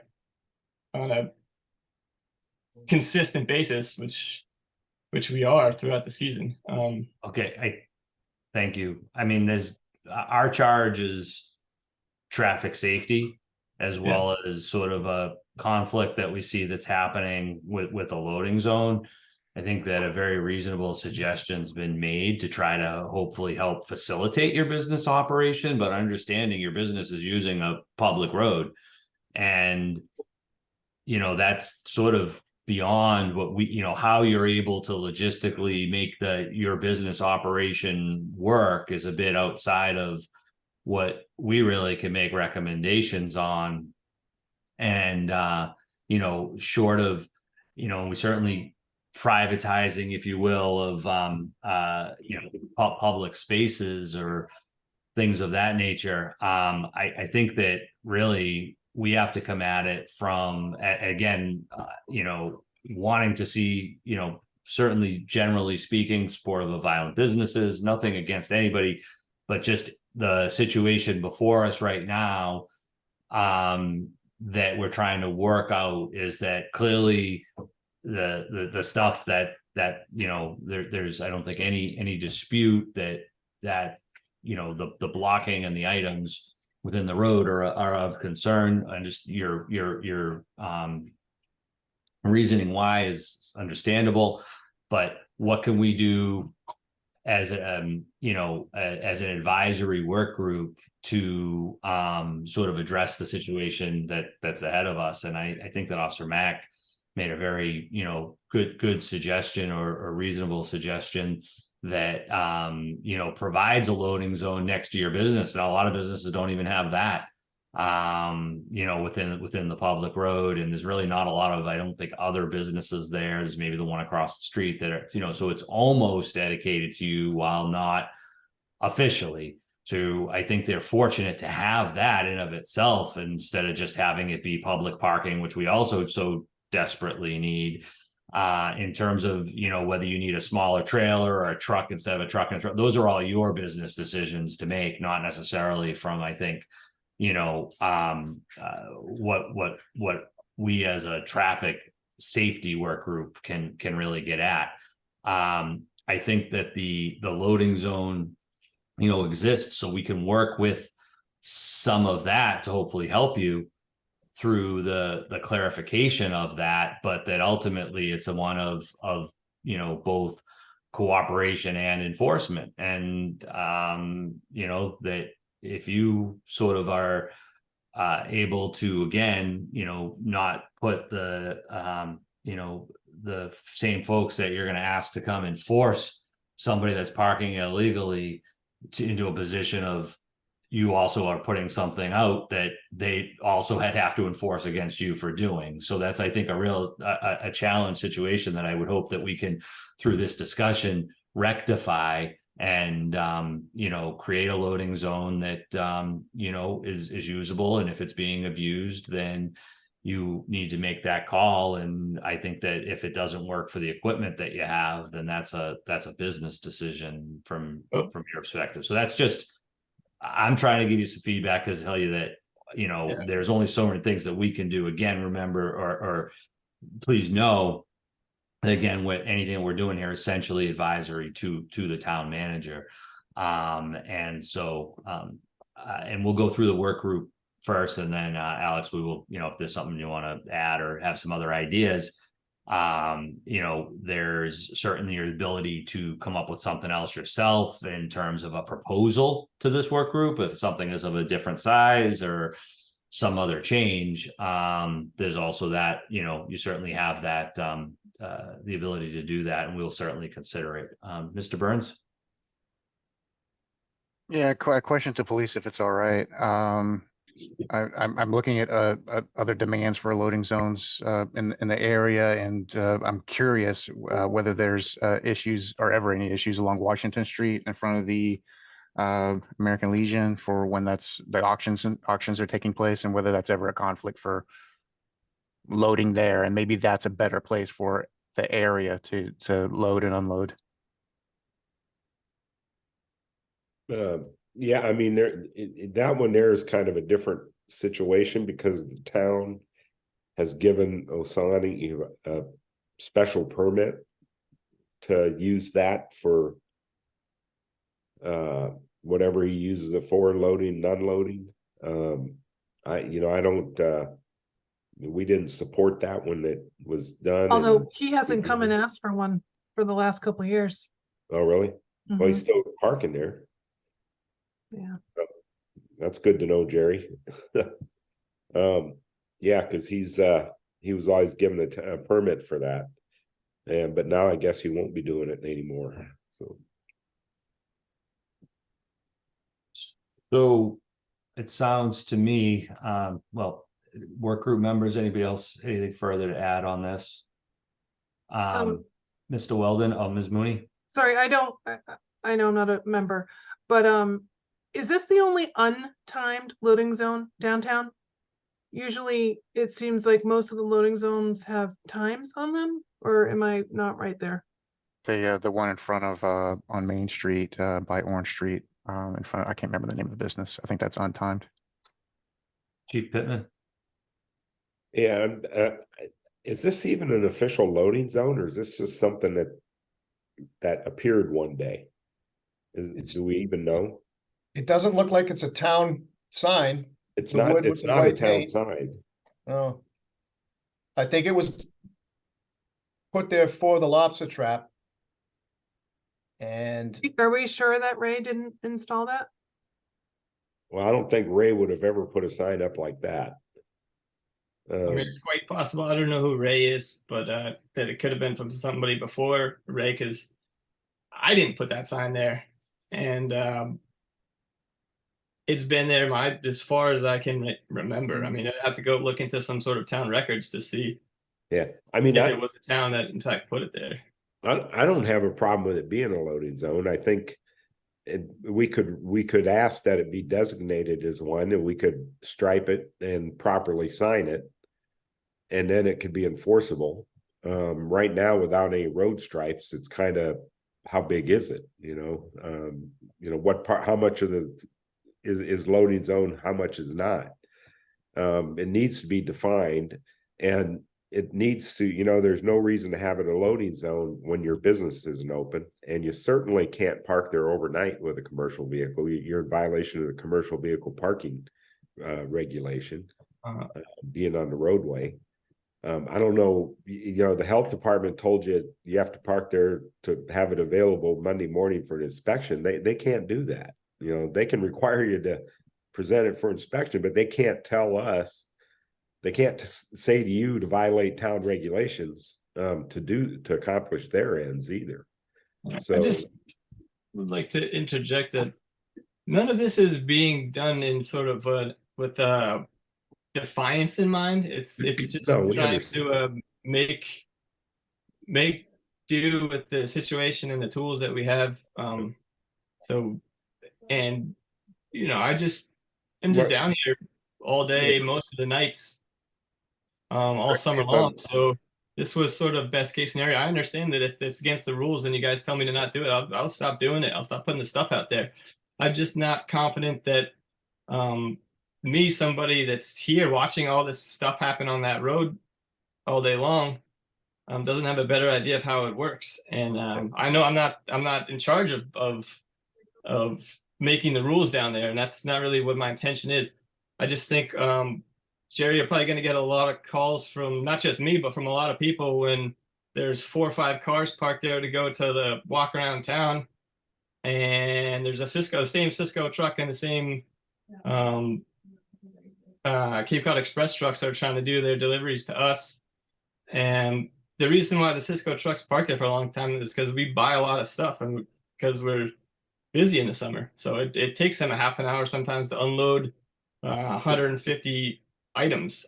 yeah, But the message is clear. They don't want stuff in the road. I'll take all the stuff out of the road and we'll just see how it goes. But I think it's going to cause a lot more problems for the general public, and for a few of us sitting here in this meeting. But the rules are the rules. So let's. Well, the problem, don't get me wrong, the problem is not, I understand the public's confusion because it's not properly marked or signed.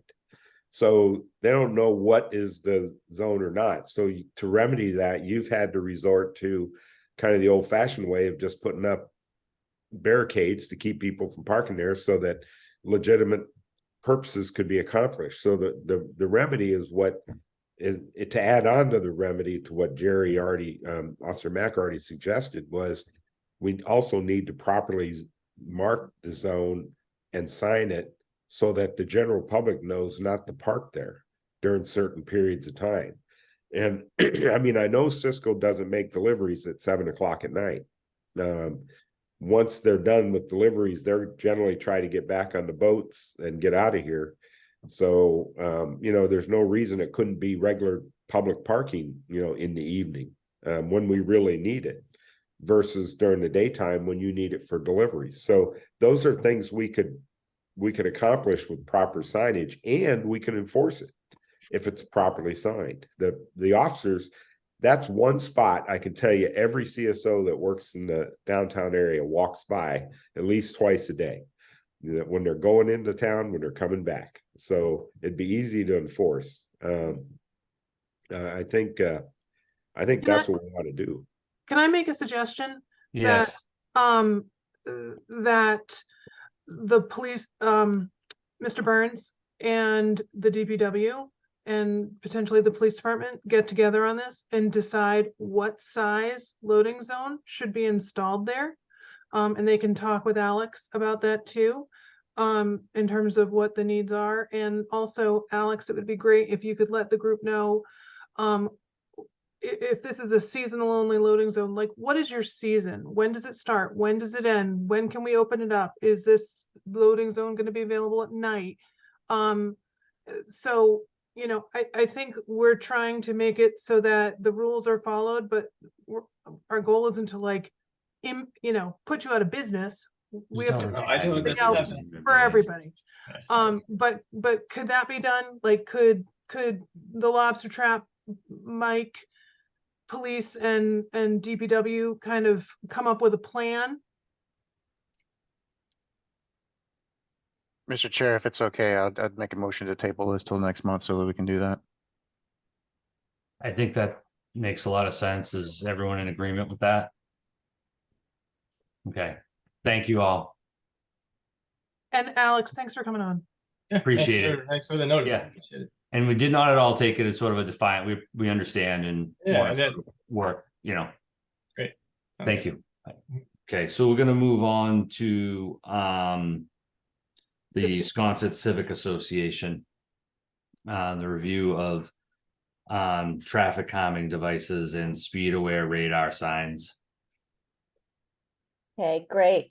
Good afternoon, and thank you for including us on the agenda. I'm Carol Greenberg. I'm president of the Sconset Civic Association. And on here with us is Nell Wilson, who's also on the board, and she is heading up our concerns regarding traffic and safety. The Civic Association's #1 priority is try our best to reduce speeding in Sconset. Our, I'll call it slow down campaign that we are putting together will reach out to vendors, contractors, landscapers, UPS, the real estate community, and of course, our residents of Sconset, who are some of our worst offenders. Perhaps even this campaign will create a mindfulness beyond Sconset across Nantucket. We understand that the speed aware radar signs are the most effective calming devices, and the Sconset Civic Association would like to purchase these signs and partner with the town to install them. We're prepared to monitor the maintenance of these signs so that we do not create any further burden to the DPW. As the chief mentioned, the signs would go beyond, before the bike paths on before you come to Main Street on Milestone Road, and then again on Sankaty, Pulpus Sankaty, before you come into the village. We have been in contact with 2 of these companies. I have forwarded the link to Erica, and they are solar or lithium battery run. They are not hardwired. And I would very much like the opportunity to share that with whoever we could, whether it's Drew, to look at these to make a decision, obviously. We could be the town's first test area. That would be our pleasure. And again, we want to partner and financially not be a burden to the town. We have, as the chief mentioned, we have gotten board approval from this civic association to make this purchase. And everybody was 100% on board. And these are representing, these residents represent all different areas of Sconset. We're ready to go if you are. I also wanted to mention, I don't know if you're aware, but every year in July, we have Bike Safety Day. And this year, Officer Thompson came out. Cassie comes out every year and works with our kids and builds an obstacle course. So we are very mindful of safety for our children and our adults. So thank you for listening to my spiel. And I'd like to have your input.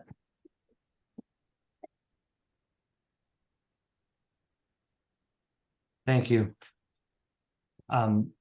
Chief Pittman? Yes, thanks. So just for disclosure, I've been earlier this year, we talk all the time with Sconset about different enforcement matters, concerns about speeding, traffic, etc. And, you know, we've been paying pretty close attention now to some of the real issues so that we can do something about the things we can do something about. And this is one of the things that I support fully, in the sense that the objective here is you got to look at the psychology of speeders here. Wisconsin's kind of an unusual situation because you come off of two what on Nantucket are considered high-speed roads, one 45-mile-per-hour road, the other one 35-mile-per-hour road, into a thickly settled, which by anybody's recognition is probably some of the most thickly settled neighborhoods on the island. But you're coming in off the Milestone Road into a big wide road with great big wide shoulders all the way up to the roundabout or rotary or circle, whatever you want to call the flagpole. Oh, at the square. The square, okay. And the psychological impact of that on a driver is it's difficult to come off the speed limit. Something else has got to catch your attention to get you focused once again onto that. And you know, they brought this forward, and we looked at it. A couple of myself and Lieutenant McVicker actually went out there, did a site visit, and said, well, what are you thinking? And they pointed out at the intersection there of I think New and Milestone Road, how they have challenges with people. You know, they come down this direction, then they go off this way, or they go straight. They don't always slow down. And we, standing right there, we witnessed it on numerous occasions. I think I would add to their proposal a request to put another thickly settled 25-mile-an-hour sign on New Street, because they repaved that road, and that is a raceway going down there right now. So, you know, I don't have any further suggestions to address that right now, but I definitely think they could use a stop sign or a speed limit, thickly settled speed limit sign there as well. I fully, like I said, I fully endorse this electronic sign situation. And I think in this particular case here, Scott's, it's a perfect place to try it out, because it'll bring attention to what needs to be brought attention. And that's, you need to focus on your speed, because the road ahead of you is not creating that illusion for you, so to speak.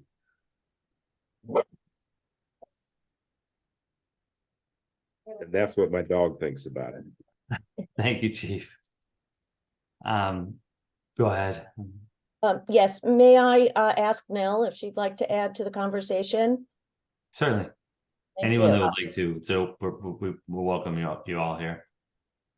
I just really thank you guys for listening to what we have to say about our speeding issue out here in Wisconsin and trying to help us come up with a solution. I do believe the signs are the most effective way for us to do that, along with our campaign. And I really would like for everybody to give the utmost thought to supporting this idea. Thank you. I appreciate how much work you have put in out there, and certainly, you know, the approach that you're taking collaboratively through the neighborhood. And this is a much more difficult position for the work group when it's maybe, like you saw earlier, a one-off, and then we take an action, and then one person's happy and three other people aren't. And of course, it's not just about, you know, making people happy. It's about what is really going to be effective in terms of traffic safety, but also we really work with the community. So that being said, is there any further discussion or a motion on this matter? Yeah, just had a quick question. I don't want to open a can of worms. I fully support this initiative. Milestone Road is a Mass DOT state highway. Are there any barriers to installing this in that right away? Drew, our previous experience, my understanding is it's kind of debatable as to where the milestone goes, but I believe it goes all the way up to the circle there, or to the square. I think they believe it does too. Yeah, they did the striping all the way to the rotary. Right, but they have never objected to us dealing when we adjusted the speed limit there from that location just before New Street on in the town. And so by doing this, we're not adjusting any speed. Right. It's really no different than if we put up our speed trailer there, than putting this up. We're not adjusting speed. We're just making people aware what speed is.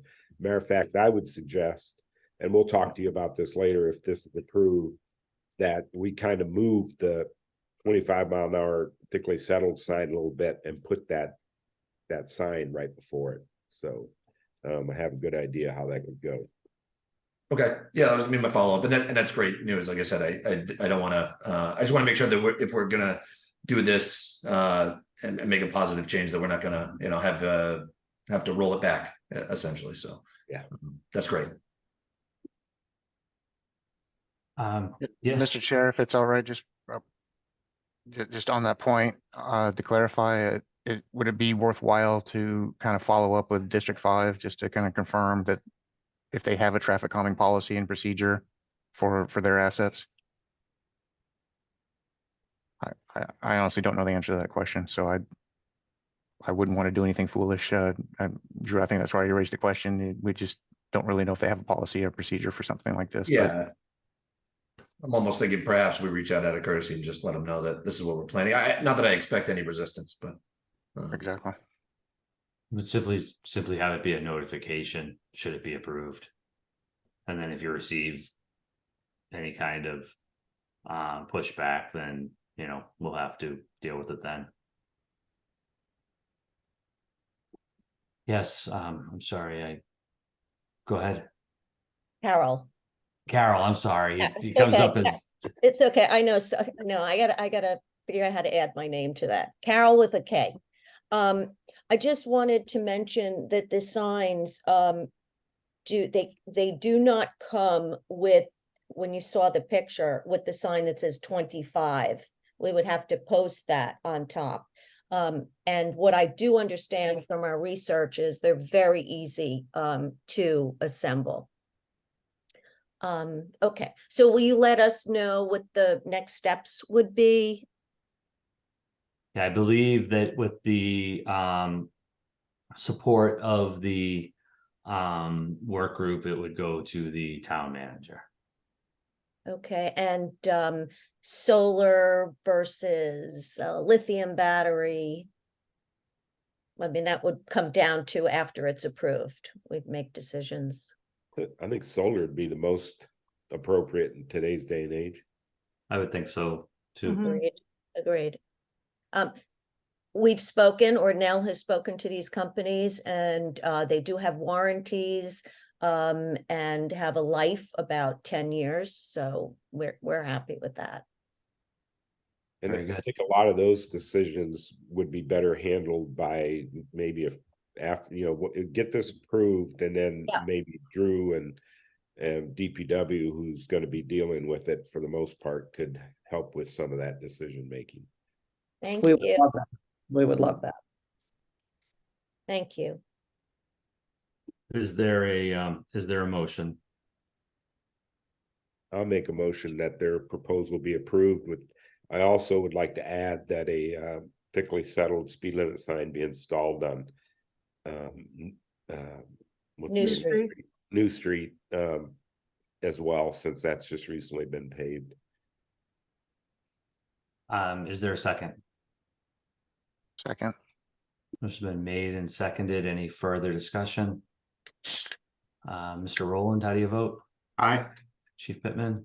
Aye. Mr. Burns? Aye. Mr. Patnod? Aye. And chair votes aye. Thank you.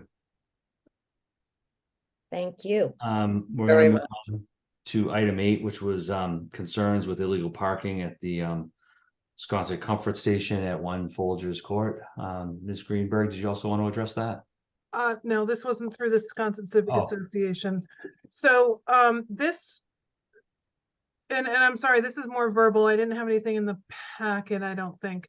The neighbor who lives right across the street from the Comfort Station came in to speak with me, and she said that people are constantly parking right in front of the Comfort Station where there is no parking.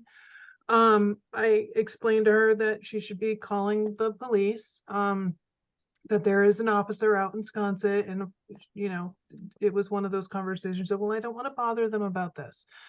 So the area there, let me just see if I can pull up a map.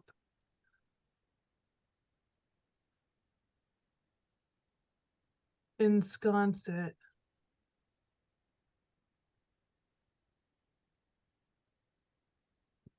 As a yellow line already. Here, and she says that a lot of times, she did say it's a lot of contractors, a lot of landscapers just park right across here and run into use the restrooms. And I didn't know if, I mean, maybe it didn't even have to come to this level, but you know, maybe the DPW could put a sign saying, you know, no parking. It could be attached right to one of the columns, or install a sign right around here saying no parking, just to alleviate the congestion here with people parking and blocking Folger Court and the restrooms, especially when you're coming around that corner. Thank you. My sense is that it's already designated no parking. We could simply defer it to HDC for any. You mean? I'm sorry, excuse me. DP, no. That was is that what they call the Freudian slip up to DPW for placement of signage that may help with the enforcement. Let Ray figure it out where how to do it. Okay. So Yeah, absolutely. Consensus. Consensus, unless anyone feels differently. No, Okay. the only other thing I think sometimes can be beneficial, but it's not the most aesthetic thing, is like painting the words "no parking" on the street. But I think a sign is a good first step. Painting wouldn't go over good out there. Right. I Well, did that's what I say mean. the best thing was that they were using the restrooms and not using people's properties. That's true. Better than bushes. Thank you. And then we will move on to a request to remove an on-street parking space on Step Lane. Ms. Mooney? Yes, and I don't know if Michael Vasey's still here. It looks like he went off. So in your packet, we did get an email from the neighbor who lives on North Water Street at Step Lane. And I added this here. So traditionally, there's always been 2 parking spaces here at the bottom of the hill. This is North Water Street. I know that Step Lane is currently under construction. There's no sidewalks, but it will be reconstructed to this format once the sewer project is over and the reconstruction begins. Mr. Vasey did note that the parking, because the roadway is so narrow already, does have to occur on the sidewalks, and he said which basically eliminates the sidewalk. I explained that parking, especially right in the downtown, is such a high need. To my knowledge, there's never been an issue with parking here. He did say that sometimes people park on the yellow line, which hurts him getting in and out of his driveway, which is right around here. But again, that's an enforcement issue. And so he's asking that these 2 parking spaces, that once the construction is done and the road is put back together, that these be eliminated. Thank you. Any comments or thoughts on this request? I see we don't have the applicant here. I'm in favor of this. Anytime there's parking on the sidewalks, it's true that it takes the sidewalk out of its intended purpose. So I think I'm in favor of eliminating those. Anyone else? My sense is that on the spaces, this is a little unusual in that if the car doesn't park at least it appears this way, maybe we need more information, but I think from knowing the area and the photos, that it's one of those situations where we've always considered that, yes, there's parking on sidewalks, historic practice on Nantucket, but it's supposed to be done in a way that essentially people can get by on the passenger side, if you will, of the vehicle, even if it's a little bit of a squeeze. But I don't see at this location how a car could be parked without completely blocking the sidewalk and still have a travel lane. Well, that's most of downtown. I mean, if you look at Quinn Street, every single car is blocking the sidewalk. If you know, any of those side streets that feed onto Center, all the parking is on the sidewalk. It's the nature of the beast downtown, unfortunately. Agreed. I think this is an age-old conversation, and I'm not really sure. But here we do have a specific request as well, just putting it out there that, you know, From I one guess- one person, yes. I guess the other option would be to simply let the applicant know that if the sidewalk is completely blocked, he could request enforcement, but Well, it will be completely blocked. You I have to know, put all that's the kind of way my into the point, hedge. is what do you, I mean, or we could take no action on the basis that it's a situation that exists sort of throughout the town. I mean, that's, I don't know. Got a lot of hands raised. And another thought in this location, that sidewalk does not exist at the moment. Is that right? Well, only because Gonna we get put back. take it out, but it's going back. Because of the sewer. You know, it's pretty narrow on both sides. Not that this is something that we want to deal with at the moment, but if it was a properly wide, proper width sidewalk on one side, and maybe eliminate the sidewalk on the other side, it might. You're not gonna be able to get that. At the top of the hill, it's only 11 feet wide, which isn't even the width of like a full on roadway. And the sidewalk eliminates on that side right at the veranda house anyway, and there's a telephone pole in the middle of the sidewalk here. On the opposite side where there's no parking, I think it's one of those very narrow roadways downtown that was built for wagons and horses.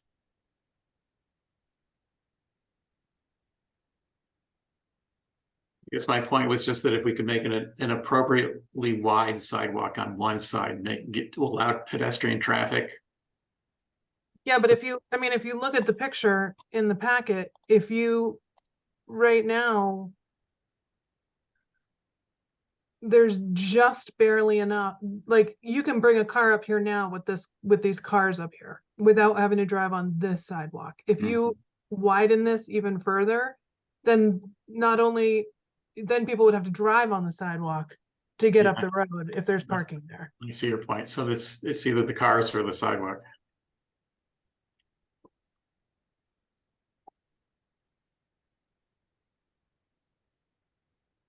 Right. Chief, you had your hand raised? Yes, go ahead, Chief. Yeah, I mean, everything's been asked and answered basically.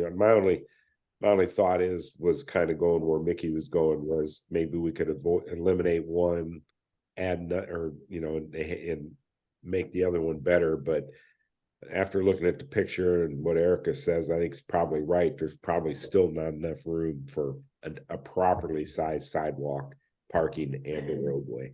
It's kind of an India Street north of town is what it looks like.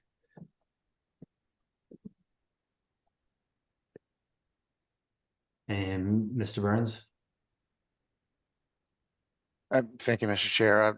I was going to essentially say the same thing, except I like the widening of the sidewalk on the veranda house side of the street, eliminating the sidewalk on the south side of the corridor, and removing the 2 parking spaces. So I was leaning towards making a motion to that effect. Is it a motion? I'll make a motion to have a 6-foot sidewalk between the driveway to the veranda house and North Water Street, and to remove the 2 parking spaces near North Water Street, and to eliminate the sidewalk between the driveway at, I don't know the address. And you all know North Water that the Street, sidewalk doesn't go the length of the road, right? which is why, it would be a 6-foot sidewalk from the driveway to the veranda house, which is on the other side of these parking spaces. And then there's to the no street. sidewalk. So you're back out in the it would be road aesthetic. anyway. It'd be aesthetic reasons. The sidewalk is just there for aesthetic. It's only like 2 or 3 feet wide anyway.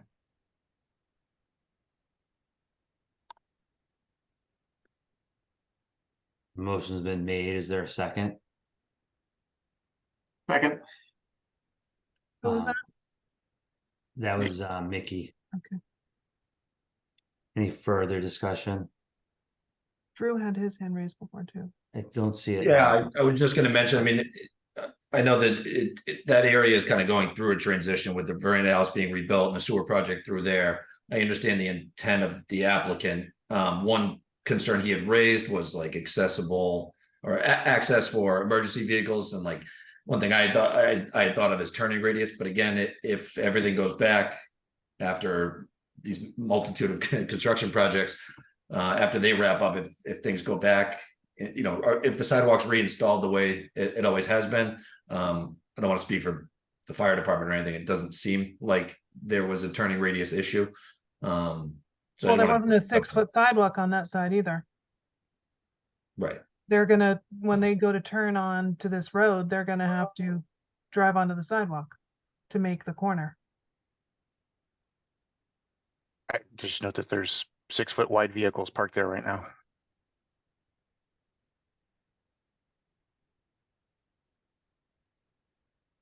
I think we could get by with a 4-foot wide sidewalk and give a little more room to the Yeah. street. Does it really need to be 6 feet? I guess was one of my thoughts.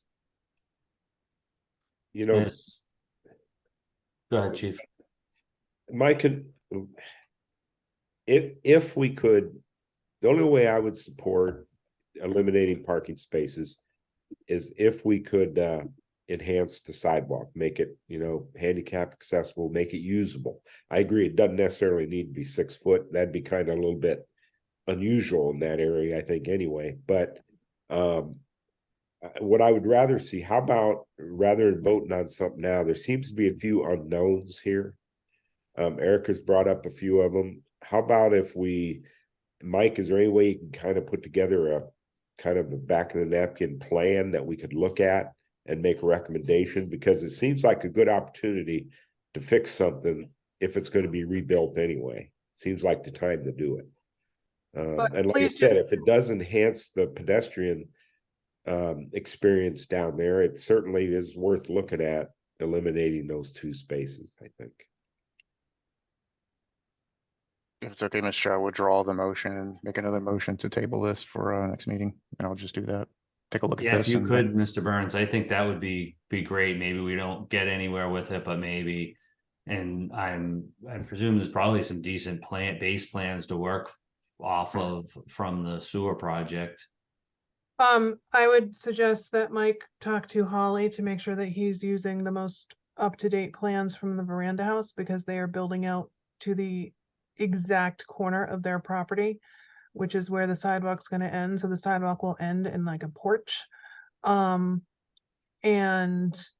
there's a lot going on in this road. We just had a very large meeting on site last week with the sewer engineers, with the project engineers from the veranda house.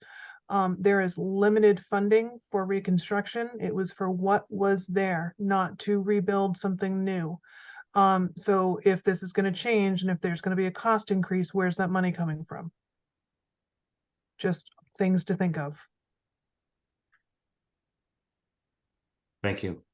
So it seems like we've got consent to table this and see what we can come up with those considerations in mind. And I do know we have a hard stop here in a few minutes as well. So I'm just gonna try to move it along if we could.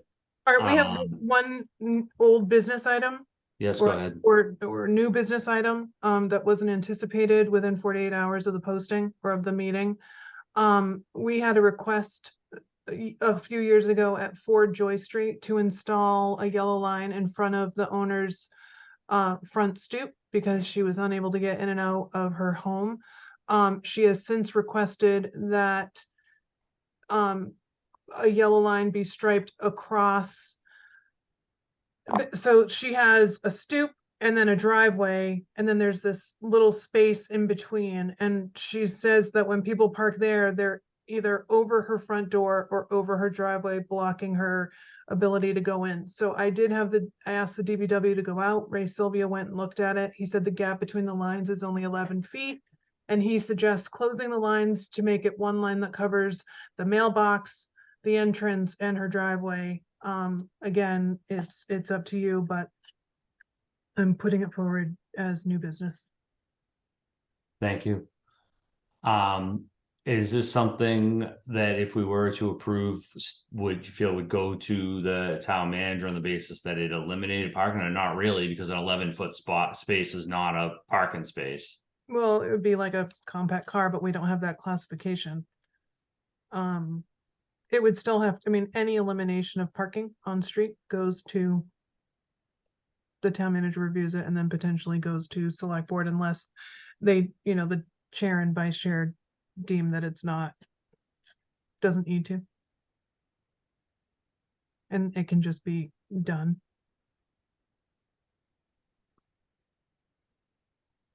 And I tried to get a street view, but Joy Street is not on the GIS map. I'm on that right now too, trying to do the same thing, and You it can't get one. doesn't seem to want to come up. I guess the only concern would be, I mean, if it's only 11 feet, it's not really much use to almost any vehicle. And if Ray's already looked at it and doesn't see it as a parking spot, then I mean he's kind of our boots on the ground, and that's what he thinks should be done. I personally would be willing to support that, but I'll put it out for the work group. I'd make a motion. Go ahead, Mr. Burns. No, I'd go ahead and make a motion to support the removal of that 11-foot parking space on George Street. Is there a second? I'll second it.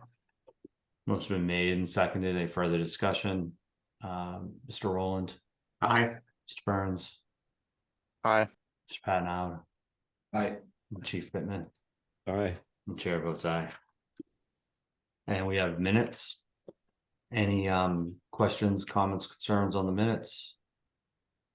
Motion Hearing accept. none, we'll consider those adopted by unanimous consent. And any other business or comments from work group members? I guess I just have one. So is this your last meeting, Chief? Depends if we meet in November. All right, well, just in case we don't, it's been great working with you. Well, thank you. Appreciate it. It's been a Really interesting committee. So, I will note that there was one item in the minutes, I don't know if anybody saw, but it was under other business and it was supposed to be added to the agenda, which I forgot to do, so I'll put it on your next agenda. Can't remember exactly what that item was, but I'll add it. Okay. all right. Thank you. And is there a motion to adjourn? Motion. So moved. And I'm giving that to Pittman since it was. Second. Certainly. So appropriate. Ms. Patton, Aye. Chief Pittman, Aye. Mr. Burns, and Chair Aye. votes aye. Thank you all. Thank you. Thanks, guys.